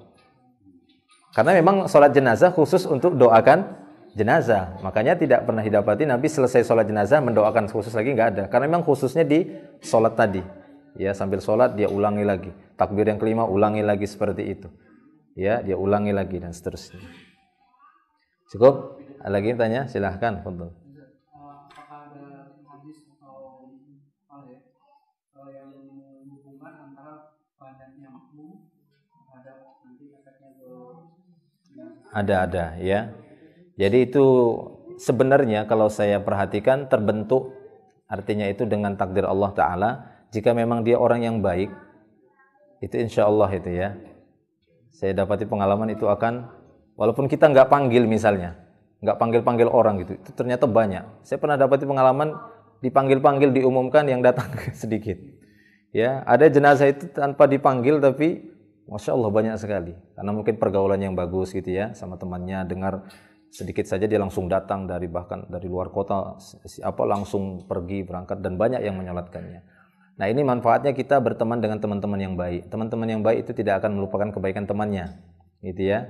Sampai dia ketika meninggal pun dia akan doakan dengan kebaikan. Tapi kalau teman-teman yang cuma sebatas teman-teman untuk dunia saja, ya kita meninggal dia santai-santai saja, biar aja kan gitu ya. Tapi kalau teman yang baik dia akan ikut bersedih. Dia akan mungkin berulang-ulang memintakan ampunan untuk kita. Iya. Jadi itulah yang menyebabkan banyaknya yang menyolatkannya. Walaupun kita maksa orang harus datang, kadang nggak bisa kan gitu ya. Itu semua di bawah takdir Allah Subhanahu Wa Taala. Tapi memang kalau secara pembahasan dari hadis-hadis yang ada, semakin banyak itu semakin bagus. Bahkan ada hadis-hadisnya berkaitan, Nabi mengatakan barang siapa yang disolatkan 40 orang yang tidak berbuat syirik kepada Allah, kan dikaitkan sama itu oleh Nabi, maka akan permintaannya itu akan diwajibkan, maksudnya akan dikabulkan oleh Allah. Ya, barang siapa yang disolatkan 100 orang, itu ada beberapa hadis seperti itu. Ini tuh menunjukkan keutamaan banyaknya yang menyolatkan. Bagi si mayit lebih banyak itu lebih bagus. Tapi untuk membentuk harus banyak, itu kan semua takdir Allah Ta'ala dan usaha dari si mayit masa hidupnya. Iya, demikian. Wallahu a'lam. Ada yang tanya lagi? Biar ya, untuk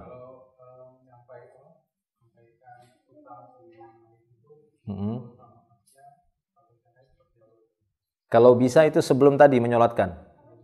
Iya, karena Nabi SAW biasanya sebelum beliau menyolatkan jenazah, apabila beliau diminta untuk menyolatkan, maka beliau akan tanya dulu, apakah si fulan ini masih ada urusan sama kalian?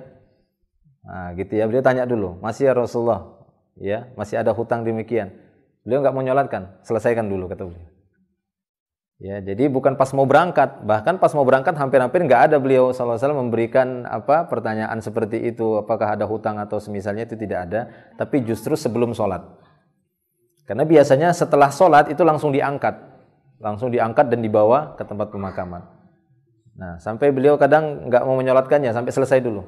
Ketika ada yang menjamin, ya Rasulullah, saya yang jamin hutangnya, kau yang jamin ya, engkau yang jamin si mayit terlepas dari hutangnya, kamu yang menjaminnya. Iya katanya. Sudah, baru beliau nyolatkan. Ya, jadi kalau memang kita nanti bisa sebelum disolatkan, kalau bisa itu diumumkan dulu, bapak-bapak, ibu-ibu mungkin masih ada urusan hutang dengan si mayit, tolong segera nanti datang ke kami dari pihak keluarga dan seterusnya. Nah, tapi kalaupun tidak, misalnya ketika ingatnya itu mau berangkat, ya nggak masalah juga, gitu ya. Cuma kalau ditanya tadi mana yang lebih utamanya sebelum sholat, mengingat seperti itu contoh dari Nabi SAW. Ya. Seperti itu.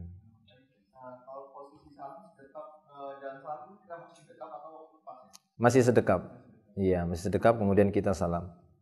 Iya. Dan salam itu ucapan duluan ya, baru menolehnya. Itu sering saya ingatkan, baik itu dalam sholat jenazah atau seluruh sholat. Yang namanya ucapan salam itu assalamualaikum, baru noleh. Jangan noleh duluan dia baru assalamualaikum. Gitu ya. Itu namanya menoleh duluan, bukan mengucapkan salam. Jadi nggak apa-apa lagi sedekap itu assalamualaikum baru dia kesini. Dan minimalnya sekali sudah cukup. Tapi kalau dia mau 2 kali juga lebih utama. Insyaallah. Ada lagi?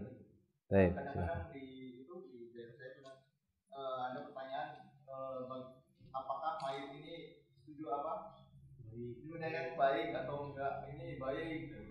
Bagaimana biasanya? Iya, itu namanya persaksian, syahadah. Ya. Jadi Nabi SAW dalam satu saat pernah mengatakan, ala unabbiukum bi akbaril kabair, ala unabbiukum bi akbaril kabair. Dia mengulangi sampai 3 kali. Maukah aku kabarkan kepada kalian sebesar-besarnya dosa? Sampai diulangi 3 kali. Maka para sahabat mengatakan, mau ya Rasulullah. Maka Rasul mengatakan, al-isyraku billah, berbuat syirik kepada Allah, wal uququl walidain, durhaka kepada kedua orang tua. Kemudian beliau duduk sambil beliau mengatakan syahadatuz zur wa qauluz zur, syahadatuz zur wa qauluz zur. Persaksian dusta, ucapan dusta. Persaksian dusta itu dosa besar. Beliau mengulang-ulang terus. Nah, sehingga kata para ulama, syahadatuz zur, persaksian yang yang palsu. Syahadatuz zur itu artinya persaksian palsu. Itu salah satu dosa besar. Oleh karena itu, tidak boleh kita bersaksi dengan persaksian yang kita nggak tahu. Nah, gitu ya.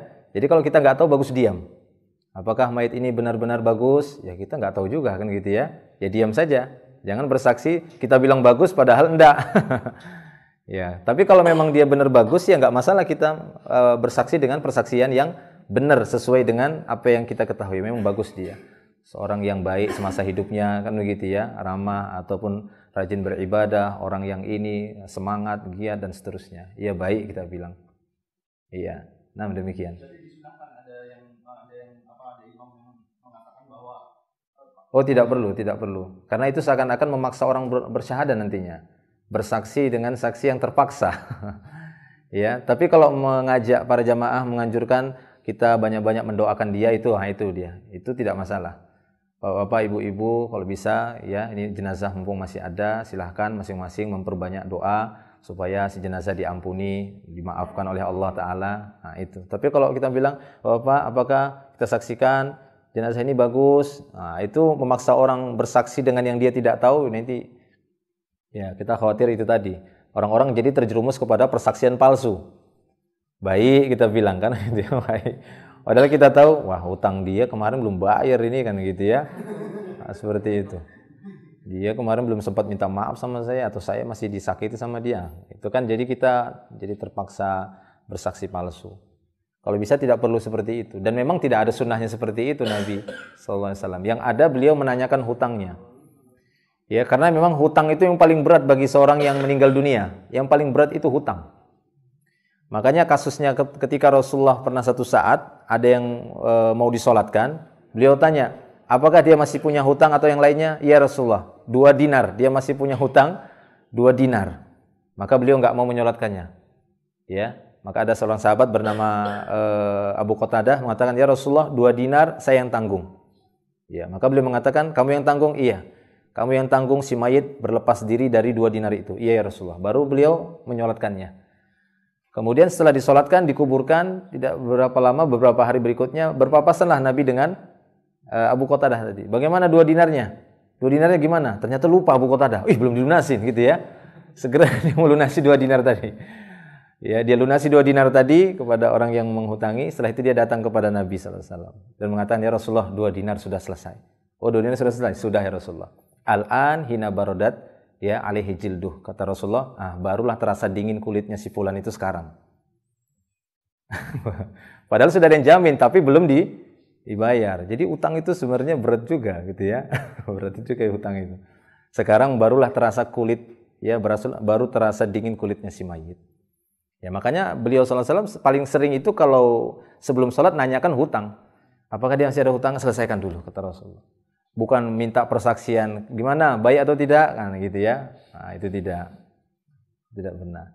Tapi justru ada hadis dari Nabi SAW, apabila ada orang-orang terdekat, apalagi tetangga, ya, yang mempersaksikan kebaikan seorang mayit, maka itu benar dia baik, tanpa diminta ya, tanpa diminta. Mayoritas tetangganya mengatakan itu baik, maka benar ini si mayit ini semasa hidupnya orang yang baik. Nah, itu tanpa diminta, itu memang ada hadisnya. Apabila kalian mendengar tetangga-tetangga itu memberikan persaksian bahwasanya si fulan itu baik, maka benar itu baik. Karena kenapa? Karena itu memang alami kan begitu ya. Artinya terjadi memang karena ketulusan mereka menyampaikan itu. Oh, dia itu memang baik. Dia itu memang baik. Nah, jadi dia menjadi orang yang terpuji setelah wafatnya. Nah, Allah. Cukup? Kalau cukup biar kita biar langsung ke kuburan ya. Silakan. Iya. Boleh nggak sholatnya 2 kali? Berulang, boleh. Iya, nggak apa-apa. Insyaallah. Itu banyak kita dapati, terutama para ahlul ilmi, para masyayikh gitu ya, atau guru-guru kita yang memang mereka dikenal bahkan tidak hanya satu kota, mungkin beberapa kota. Itu sampai berulang-ulang, bahkan sampai sudah dikuburkan, datang sholat di kuburan itu sampai masih antri. Sholat di kuburan itu rombongan lagi kan, datang lagi rombongan di atas kuburan, sholatnya itu boleh bagi orang yang telat. Ya, jadi bagi orang yang telat, baik itu kita masih di Balikpapan atau kita ingin menjenguk saudara kita yang di luar kota meninggal dunia, kita telat, sudah dikubur duluan, kita tinggal datang aja ke kuburannya. Kemudian kita berdiri, kalau dia memang laki-laki, ya kita berdiri sejajar dengan kurang lebih seperti di atas kepalanya gitu ya. Kita sholat 4 kali takbir. Boleh seperti itu. Yang tidak boleh sholat di kuburan adalah sholat yang ada ruku' dan sujudnya. Nah, itu tidak boleh di kuburan. Ada, kemarin sudah kita bahas itu ya, salat ghaib itu. Oh, udah masuk. Nanti tanya sama yang masuk. Sudah kita bahas kemarin. Nanti terlalu panjang, kita bahas. Ada beberapa hal ya. Ada menjamin itu ya, dari dua-duanya itu. Kalau misalkan nanti berhutang agak menghubungi keluarga itu gimana? Iya, yang seperti itu. Itu termasuk ya salah satu antisipasi kita tindakan untuk menyelamatkan si jenazah tadi kan, si mayitnya. Dengan cara seperti itu. Makanya itu yang sebatas itu yang boleh kita umumkan. Karena masalah hutang piutang, karena ini kan akan dibawa sampai yaumil akhir ya. Jadi kita khawatir itu terluputkan. Sementara kita punya tanggung jawab, apalagi keluarga, ya sampaikan seperti itu. Pada para jamaah, bapak ibu yang masih ada tanggungan hutang, nanti tolong datangi kami setelah penguburan, boleh juga kan gitu ya. Atau saat itu juga boleh. Sehingga nanti dia datang, dia masih ada berapa sekian. Ya sudah, nanti setelah menguburkan didatangi. Nah, demikian. Iya, satu lagi. Si calon mayitnya itu berpesan, kalau saya mati ini untuk yang ngelatin saya, udah ada tabungannya. Masa ada yang seperti itu? Oh gitu. Sebelum meninggal dia udah punya tabungan untuk yang mau ngelatin dia. Iya, saya khawatir itu termasuk perkara yang mengada-ngada kan begitu ya, dan memberatkan. Pertama, seakan-akan itu ada semacam ada syariatnya gitu ya, memberatkan. Itu tidak perlu sebenarnya. Yang perlu kita persiapkan untuk kematian kita itu bukan bayar orang sholat, gitu ya. Karena yang menyelamatkan kita pertama sekali adalah amal kita sendiri. Lebih bagus harta itu tadi kita pergunakan untuk memudahkan kita beramal saleh. Jadi saya cuma bisa menjawab, saya khawatir itu termasuk tindakan yang membuat-buat cara yang baru. Akhirnya nanti orang ikut begitu, setiap orang nabung supaya nanti bayar orang yang sholat saya. Kan tidak bisa seperti itu. Iya, padahal dahulu sahabat-sahabat Nabi SAW dan kaum muslimin dan bahkan para ulama nggak ada yang kita dapati melakukan cara seperti itu. Kan nggak ada. Imam Syafi'i juga nggak pernah menganjurkan itu. Imam Ahmad, imam yang lainnya tidak ada. Mereka tetap menganjurkan adalah bersedekah, kan gitu ya. Bersedekah semasa dia masih hidup, itulah yang terpenting. Ketika kita masih hidup, itulah kita perbanyak untuk beramal soleh, bersedekah. Bukan menunggu nanti kita mati baru pesan nanti itu disedekahkan. Bisa jadi itu sudah terputus, kan begitu ya. Bisa jadi itu sudah terputus. Nah, lebih bagus uang tadi yang kita tabung sumbangkan ke masjid, itu dia sedekah jariah yang begitu. Bukan sedekah jariah itu membayari nabung untuk bayari orang yang sholat kalau saya mati. Itu jauh sekali dengan makna sedekah jariah. Karena sedekah jariah ya harta yang dia sedekahkan ketika dia masih hidup tadi. Kemudian dia sedekahkan untuk perkara-perkara yang lama manfaatnya. Seperti masjid dan perkara yang lainnya, bangunan-bangunan sekolah dan semisalnya. Ya itu dia yang sedekah jariah. Kalau cara seperti itu bukan. Wallahu a'lam bishawab. Memang ada beberapa daerah di edukasi atau di Tangerang itu, misalkan ini selesai salam mau baca doa, ada salah satu kasih amplop. Oh gitu ya. Ya nanti kasih lagi sama orang miskin. Kita limpahkan ke orang miskin saja. Kan karena nggak mungkin juga kita tanya-tanya apa ini kan gitu ya. Ini nanti malah repot, nanti kita alihkan saja ke Karena ahlu musibah itu pada asalnya, yang keluarga yang terkena musibah pada asalnya kita yang seharusnya membantu mereka. Makanya Rasulullah menganjurkan kepada kaum muslimin ketika keluarga Ja'far meninggal dunia, Rasul mengatakan buatkanlah makanan untuk keluarga Ja'far karena mereka sedang tertimpa musibah. Justru kita yang diperintahkan untuk memberi kepada mereka, ya, memberi bantuan berupa dana, berupa makanan dan yang semisalnya, karena mereka mungkin tidak terfikirkan lagi untuk makanan dan semisalnya. Iya. Baik. Gimana? Cukup ya? Biar kita langsung ke lubang kuburnya sudah siap. Biar kita ini mau gimana? Mau angkat langsung? Jauh kah dari sini? Jauh? Kuat aja jalannya ya? Kuat? Oh ya, sudah. Biar biar langsung kita praktekkan. Ya, kita langsung praktekkan bagaimana memanggul jenazah. Ya. Apa?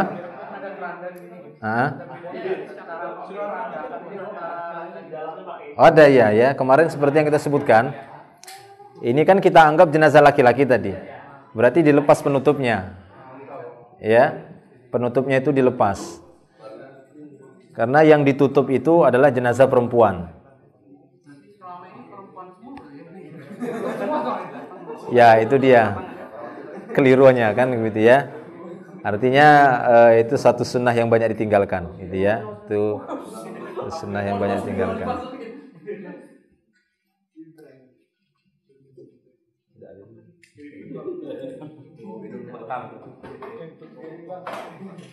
Ya, jadi selesai sholat tadi langsung jenazah diangkat di keranda. Ya. Nah, kemudian di antara hal yang perlu kita perhatikan di dalam mengantar jenazah nanti, misalnya kita ikutlah. Kita dalam peristiwa-peristiwa mengurus jenazah, setidaknya kita ikut sholat dan mengantarkan jenazah. Yang perlu kita fahami dalam mengantar jenazah ini bahwa di dalam mengantar jenazah itu yang terpenting adalah sikap tafakur kita, ya. Bagaimana kita merasakan kalau seandainya jenazah ini adalah tubuh kita, gitu ya, di bawah. Makanya para sahabat dulu kalau mengantar jenazah itu seperti ada burung di atas kepala mereka gitu ya, diem gitu ya, mereka menghayati, tidak ada sedikit pun berbicara apa-apa karena mereka merasakan bagaimana kalau nanti tubuh mereka yang diperlakukan seperti ini di bawah. Makanya kan para ulama seperti yang kita bahas kemarin, Imam Nawawi dan yang lainnya mengatakan tidak ada ya seruan-seruan ataupun yang lainnya dalam mengantar jenazah. Tidak ada zikir, tidak ada bacaan Al-Qur'an, tidak ada pembacaan syair, puji-pujian dan yang semisalnya. Tapi yang ada hanyalah tafakurnya gitu ya, berusaha untuk menghayati bagaimana jenazah ini kalau seandainya dirinya gitu ya dibawa ke tempat kuburan. Jadi kita berusaha untuk tenang, menyedikitkan tertawa gitu ya dalam mengantar jenazah. Kemudian nanti ketika di perjalanan, adapun yang berjalan kaki, ya yang berjalan kaki jika jenazahnya juga dibawa dengan dibopong, maka silahkan bagi pejalan kaki boleh di depan, di samping kanan, kiri ataupun di belakangnya, kecuali yang berkendaraan. Maka yang berkendaraan, adapun yang berkendaraan dia harus di belakang iringan-iringan jenazah tadi. Kecuali jalan kaki. Kalau jalan kaki maka boleh di mana saja. Ya, sebagaimana sabda Nabi sallallahu alaihi wasallam, "Ar-raqibu khalfal janazah." Yang berkendaraan di belakang jenazah kata Rasulullah. Wal masyi haitsu syaa. Adapun yang berjalan terserah mau di mana. Dia mau di depan, kanan, kiri atau di belakang. Nah, seperti itu.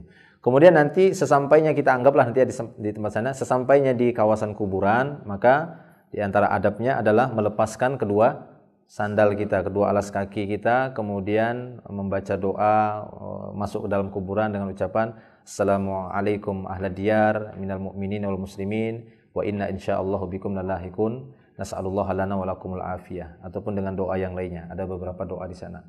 Ya, kemudian ketika kita masuk ke dalam kawasan kuburan tadi, kita berusaha untuk tidak terlalu banyak melangkahi kuburan ataupun menginjak-injak kuburan, ya, kecuali memang sulit sekali bagi yang membopongnya, itu tidak mengapa, masuk dalam hukum darurat. Dan usahakan nanti keranda itu masuk dari arah kaki kuburan, ya, dari arah kaki kuburan tersebut. Usahakan masuk dari arah kaki kuburan. Dan ketika nanti keranda ini diletakkan, kita usahakan tidak jongkok atau tidak duduk dulu sampai benar-benar keranda ini diletakkan, baru kita bisa duduk dan menunggu. Nah, ini adab-adabnya yang perlu kita perhatikan, dan itu sudah kami tuliskan di buku ringkas tuntas mengurus jenazah tersebut. Nah, adapun selebihnya nanti bagaimana tata cara menguburkan, langsung nanti kita di sana ya, di tempat penguburan. Itu sekilas bagaimana adab selama di dalam perjalanan membawa jenazah ke tempat kuburan. Siap semua ya? Taib. Kemudian, nah ini jenazah laki-laki seperti yang sudah kita bahas, usahakan untuk tetap terbuka, terlihat, karena seperti itu yang dilakukan di masa Nabi dan para ulama juga menjelaskan demikian, kecuali jenazah wanita, karena istri-istri Nabi waktu itu ketika dibawa jenazahnya maka akan dibuatkan penutup. Nah, gitu ya. Jadi kalau dia jenazah laki-laki sebenarnya dalam keadaan terbuka, tujuannya apa? Supaya ini bisa menjadi pelajaran bagi orang yang dilewati oleh jenazah tadi. Yang mereka akan melihat, wah ini jenazah. Kalau ditutup nggak tahu kalau itu jenazah, kan gitu ya. Tidak, artinya kurang begitu terasa. Ya, kurang begitu terasa nasihat yang bisa kita ambil dari jenazah tersebut. Kalau dia terlihat, kalau Indonesia mungkin terlalu banyak kurofatnya, jadi terlalu banyak tahayulnya, jadi kalau gini, wih serem, ngeri kan gitu ya. Padahal sebenarnya tujuannya adalah untuk mengingatkan kita akan kematian, bahwasanya kita nanti juga akan sama seperti jenazah ini. Makanya dia dibawa dengan keadaan terbuka. Jadi, silahkan, siapa yang mau ngangkat, kita bawa. Nanti tolong dituntun dari arah mana jalannya, kita nggak tahu. Mana? Jauh kan? Lumayan ya, sambil jalan-jalan lah.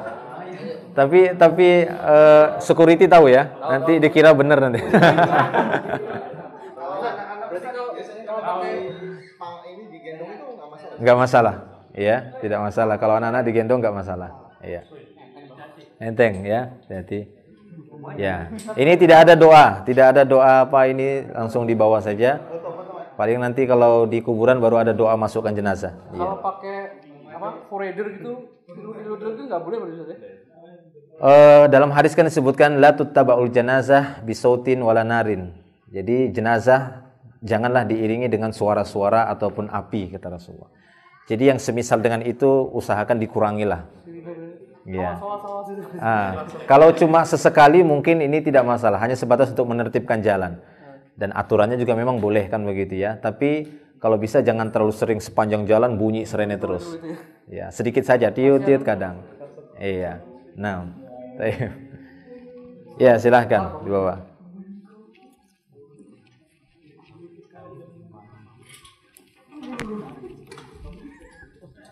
Kuat aja kan?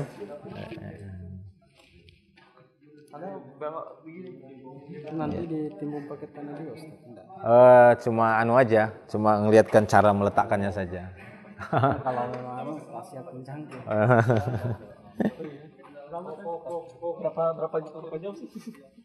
Lama sekali.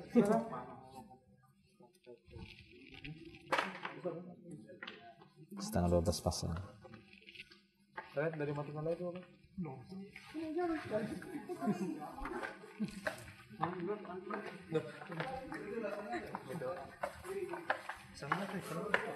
Biar aja satu pakai. Apa? Lepas aja nih. Oh, itu pas aja. Lepas aja dulu. Nanti kan ngomongnya di sana.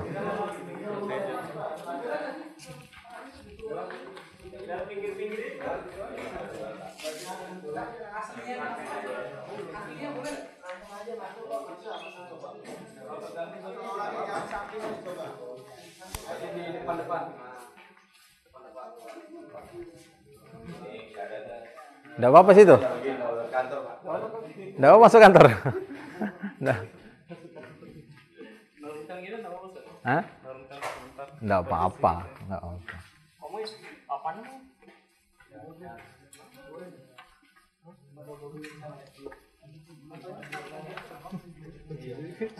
Masuk kantor ya.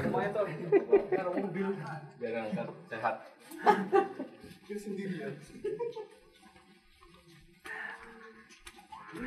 Kalau misalkan real asli boleh nggak? Boleh, boleh. Nggak apa-apa. Nggak harus.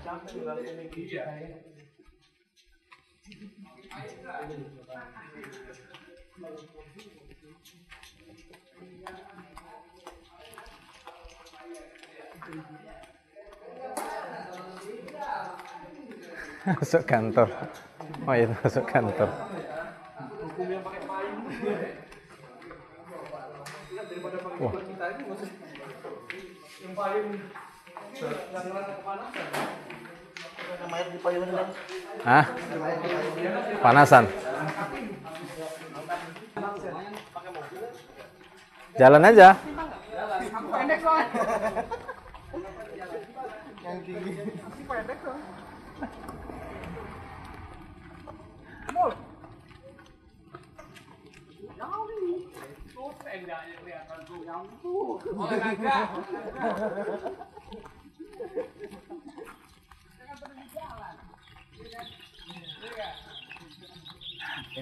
Tuh bantu. Bantu bantu lah. Biar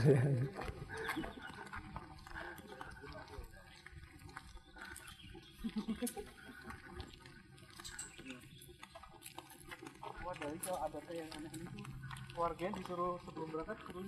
Oh iya. Bapak penghuni kan? Suruh masuk gua kalau. Berapa kali itu bilangnya? Masih kecil kan? Bapak meninggal. Ngapain ya? Disuruh muter-muter gitu. Karena naik atas tuh sedang meninggal tuh.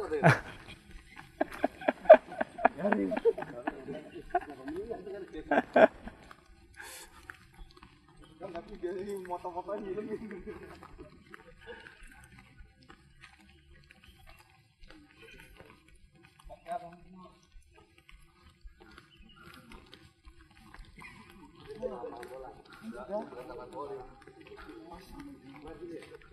Ini banyak kabel pak, kabel pipa, ada kabel bawahnya, banyak kabel pipa gitu kan.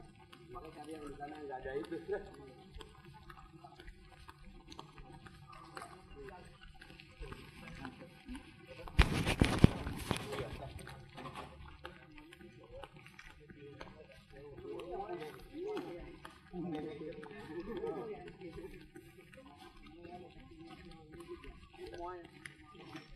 Rumah sama kantor apartemen.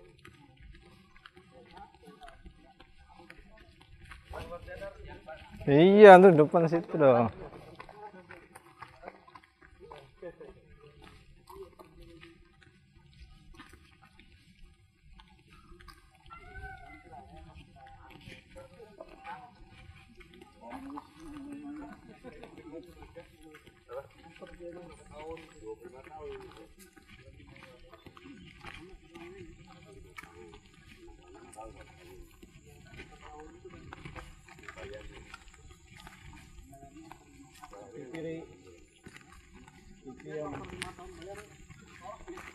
Kalau dari mata dibuka nggak apa-apa. Oh iya, mata di belakang. Ini mata di belakang nangis kita. Siapa yang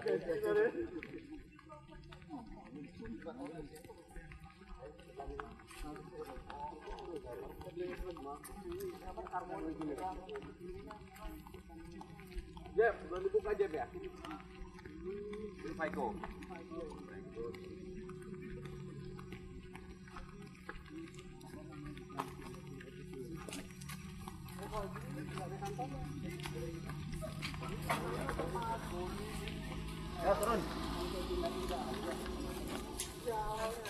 Ya, masuk dari arah kaki kuburannya.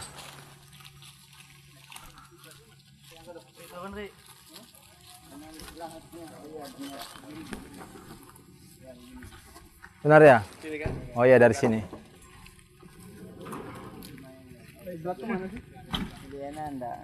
Kiblatnya sana berarti. Kiblatnya benar sana. Berarti agak dimerengi. Kemarin sempat salah Pak Ustaz. Iya. Sebelah kiblat sana, itu sana kalau digali. Oh. Oh itu ya. Iya, udah. Oh. Iya, iya, iya, iya, iya. Ini Pak Ustaz taruh di sebelah sini. Kunci sama sakoni. Gimana? Ini taruh di sini enggak yang kalau Aslinya dari sini, aslinya memanjang gini. Oh, Iya. itu memanjang. kalau Iya. ini terus nyimpennya di sini ya? Enggak. Dari sini. Oh, di sini. Oh, Iya. dari kiri ya. Manjang di sini, aslinya manjang begini. Karena enggak agak itu dia kan. Bisa memanjang gini, enggak bisa. Sajalah. Sampai sini nih. Bisa kok, sini. Nah, bisa. Oh, Ustaz, terus. Nah, awas ngelinding. Nah, aslinya begini Iya. masuknya. Nah, kemudian seperti yang kita bahas kemarin ya, untuk yang masuk ke dalam kuburan untuk menampung jenazah, itu kalau bisa yang tidak muqarafah malam harinya, tidak berhubungan intim dengan istri. Jadi pada waktu Rasulullah itu meninggalnya Ruqayyah, anak beliau sendiri, beliau nggak masuk. Bukan beliau yang langsung menampung jenazah anak perempuannya. Karena kemungkinan besar beliau juga berhubungan intim malamnya itu.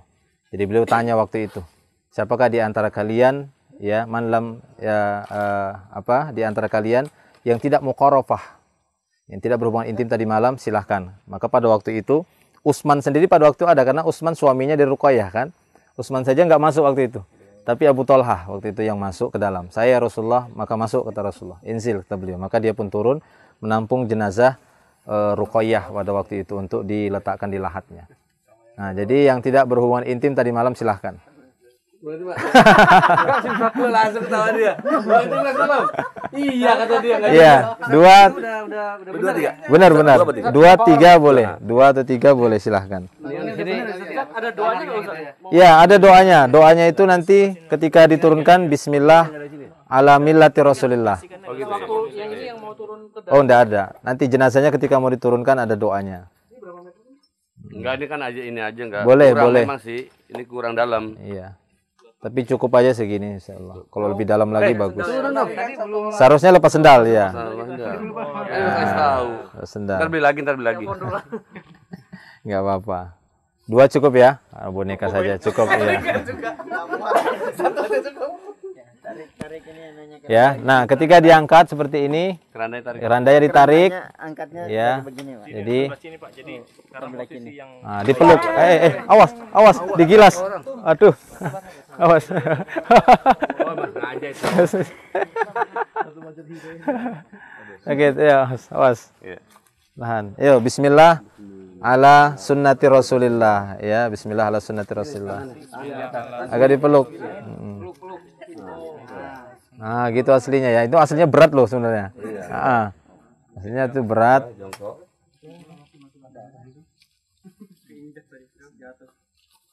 Iya. Terus ya dimasukkan. Digeser, dimiringkan. Dimiringkan. Ah, ya begitu. Besok Miringkan. kalau mayat jangan tarik gitu ya. Ya. Ya, dimiringkan. Dikasih ganjal bagian punggungnya karena dia supaya nggak oleng. Iya.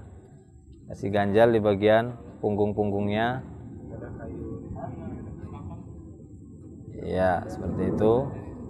Nah, kalau mau dikendorkan silahkan, tapi tidak perlu harus menyingkap Iya. wajahnya atau terus harus dibukakan, tidak perlu. Dikendorkan saja kalau misalnya mau dikendorkan, kalau tidak juga nggak ada masalah. Iya. Ya. Waktu kuburan ngomong gitu. Ya. Tujuan dikendorkan supaya memudahkan nanti pembusukannya. Kan dia kan setelah ditimbun. nggak dilepas jadi pocong maksudnya. Enggak, bukan itu. Kalau dia ditimbun kan jenazah itu kan akan membengkak dia. Jadi ikatannya itu supaya memudahkan dia untuk ini terurai sama tanah lebih cepat. Nah. Ya, sudah. Ya, begitu yang paling depan dulu.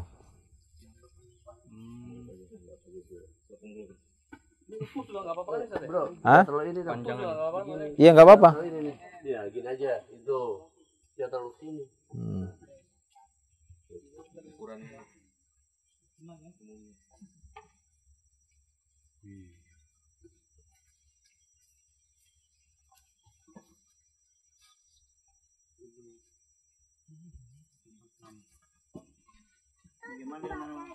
Hah? Kasih tanah buat cium tanah itu ya.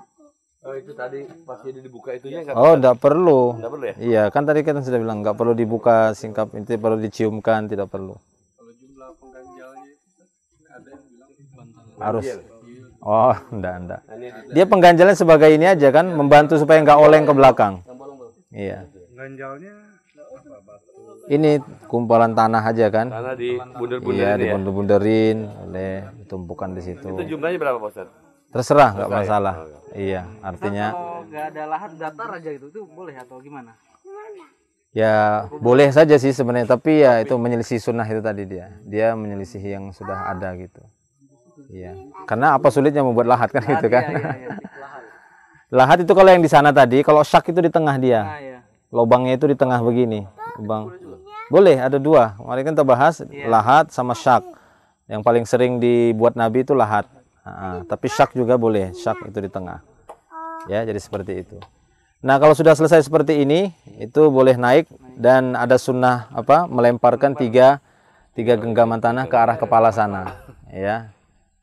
Yang lainnya juga nggak boleh. Naik dulu. Nanti kalau antum dilempar.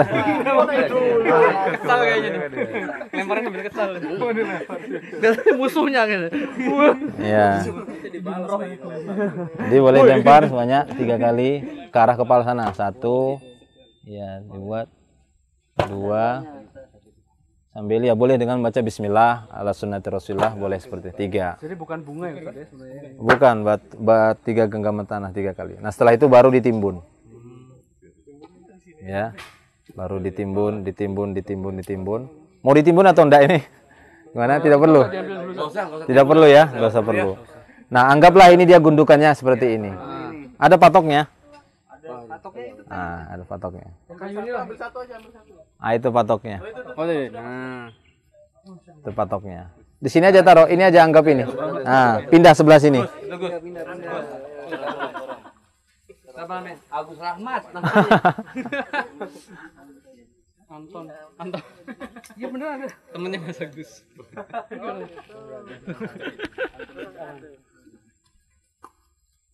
Ya, ini terlalu tinggi, nggak apa-apa ya. Jadi kurang lebih seperti itu. Coba ditancap, sudah bisa. Nah seperti itu. Iya, jadi seperti yang kita bahas kemarin, ketika menimbunnya itu setengah lingkaran, musannam namanya ya, musannam ya, ini setengah lingkaran karena didapati kuburan Nabi SAW waktu dikuburkan itu dibentuk dengan musannam, separuh lingkaran seperti apa bentuk punggung unta gitu ya, seperti punggung unta.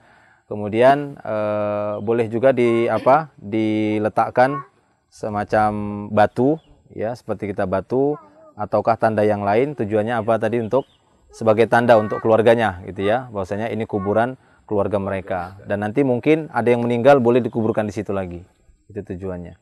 Nah masalah memberikan tulisan sebatas untuk tulisan nama saja, maka itu tidak masalah, tapi yang dilarang oleh Nabi itu tulisan-tulisan semacam puji-pujian, ayat-ayat Allah ditulis, itu tidak perlu. Ya, sebatas untuk nama saja maka silahkan. Nah kemudian apabila sudah selesai semuanya, sudah ada tanda, maka sebelum kita meninggalkan kuburan itu disunnahkan kita untuk berdoa, ya, mendoakan si mayit sebagaimana sabda Nabi SAW. Beliau mengatakan istaghfiru li akhikum, ya, mintakanlah ampunan untuk saudara kalian, ya, was'alullaha lahu at-tasbit, dan mintakan kepada Allah supaya dia diberikan at-tasbit, ya, ini keteguhan untuk menjawab pertanyaan malaikat, supaya dia bisa nanti menjawab dengan jawaban yang teguh. Nah itu diantara bentuk rasa ta'awun kita kepada saudara kita memperbanyak doanya. Dan cara berdoanya ya masing-masing saja. Ya, cara berdoanya masing-masing menghadap ke arah kiblat, mengangkat kedua tangannya, meminta kepada Allah atas kebaikannya supaya dia diberikan kenikmatan dalam kuburnya, dijauhkan dari siksaan kubur dan seterusnya, diampuni dosanya, diberikan kesabaran pada keluarganya dan seterusnya. Nah, setelah kita selesai mendoakannya dengan menghadap ke arah kiblat gitu ya, supaya tidak ada kesan doa sama kuburan gitu ya. Enggak gitu, tapi berdoanya sama Allah ke arah kiblat sana, meminta untuk dia. Setelah selesai, maka bisa kita tinggalkan kuburan tersebut. Ya, gitu saja ringkasnya dari tata cara menguburkan jenazah. Ada yang perlu ditanyakan? Doa itu nggak dipimpin Ustaz ya? Tidak perlu. Ya, pada dasarnya kalau dipimpin dengan doa itu pada dasarnya yang doa satu orang. Ya kan? Sementara kalau masing-masing misalnya ada 50 orang, masing-masing berdoa, ya kita tidak tahu siapa di antara kita yang paling kuat imannya. Ya kan gitu ya, yang paling dekat dengan Allah Ta'ala. Belum tentu orang yang kita pilih memimpin doa orang yang paling dekat dengan Allah Ta'ala gitu ya, yang paling mustajab doanya. Bisa jadi di antara 50 ada 5 orang yang dia mustajab doanya dan itu lebih lebih cepat doanya terkabulkan dan lebih banyak manfaat untuk si mayit dibandingkan harus kita pilih satu orang sebagai pemimpin doa. Jadi lebih utama dia masing-masing mendoakan sehingga itu yang dimaksud banyak yang mendoakan ya, banyak mendoakannya. Jadi banyak orang yang mendoakannya. Kalau tadi dipimpin satu orang, itu satu orang namanya yang doakannya. Yang lainnya kan cuma amin-amin saja.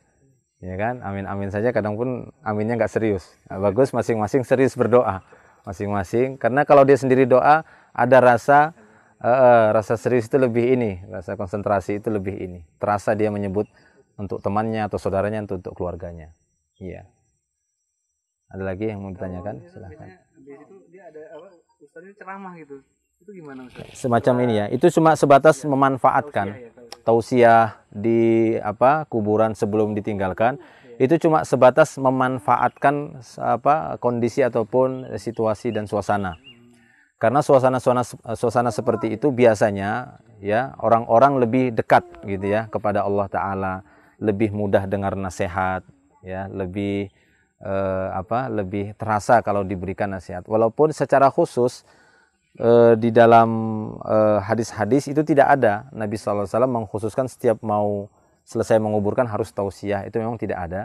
Walaupun pernah Nabi SAW itu memberikan semacam cerita gitu ya, memberikan semacam cerita ataupun perjalanan ruh dari dia meninggal sampai nanti dia dikuburkan, itu pernah diceritakan Nabi waktu di kuburan. Tapi bukan berarti itu harus setiap selesai menguburkan harus ada tausiah. Namun kalau saat ini kita sering memanfaatkan saat-saat seperti itu tujuannya untuk memberikan nasihat.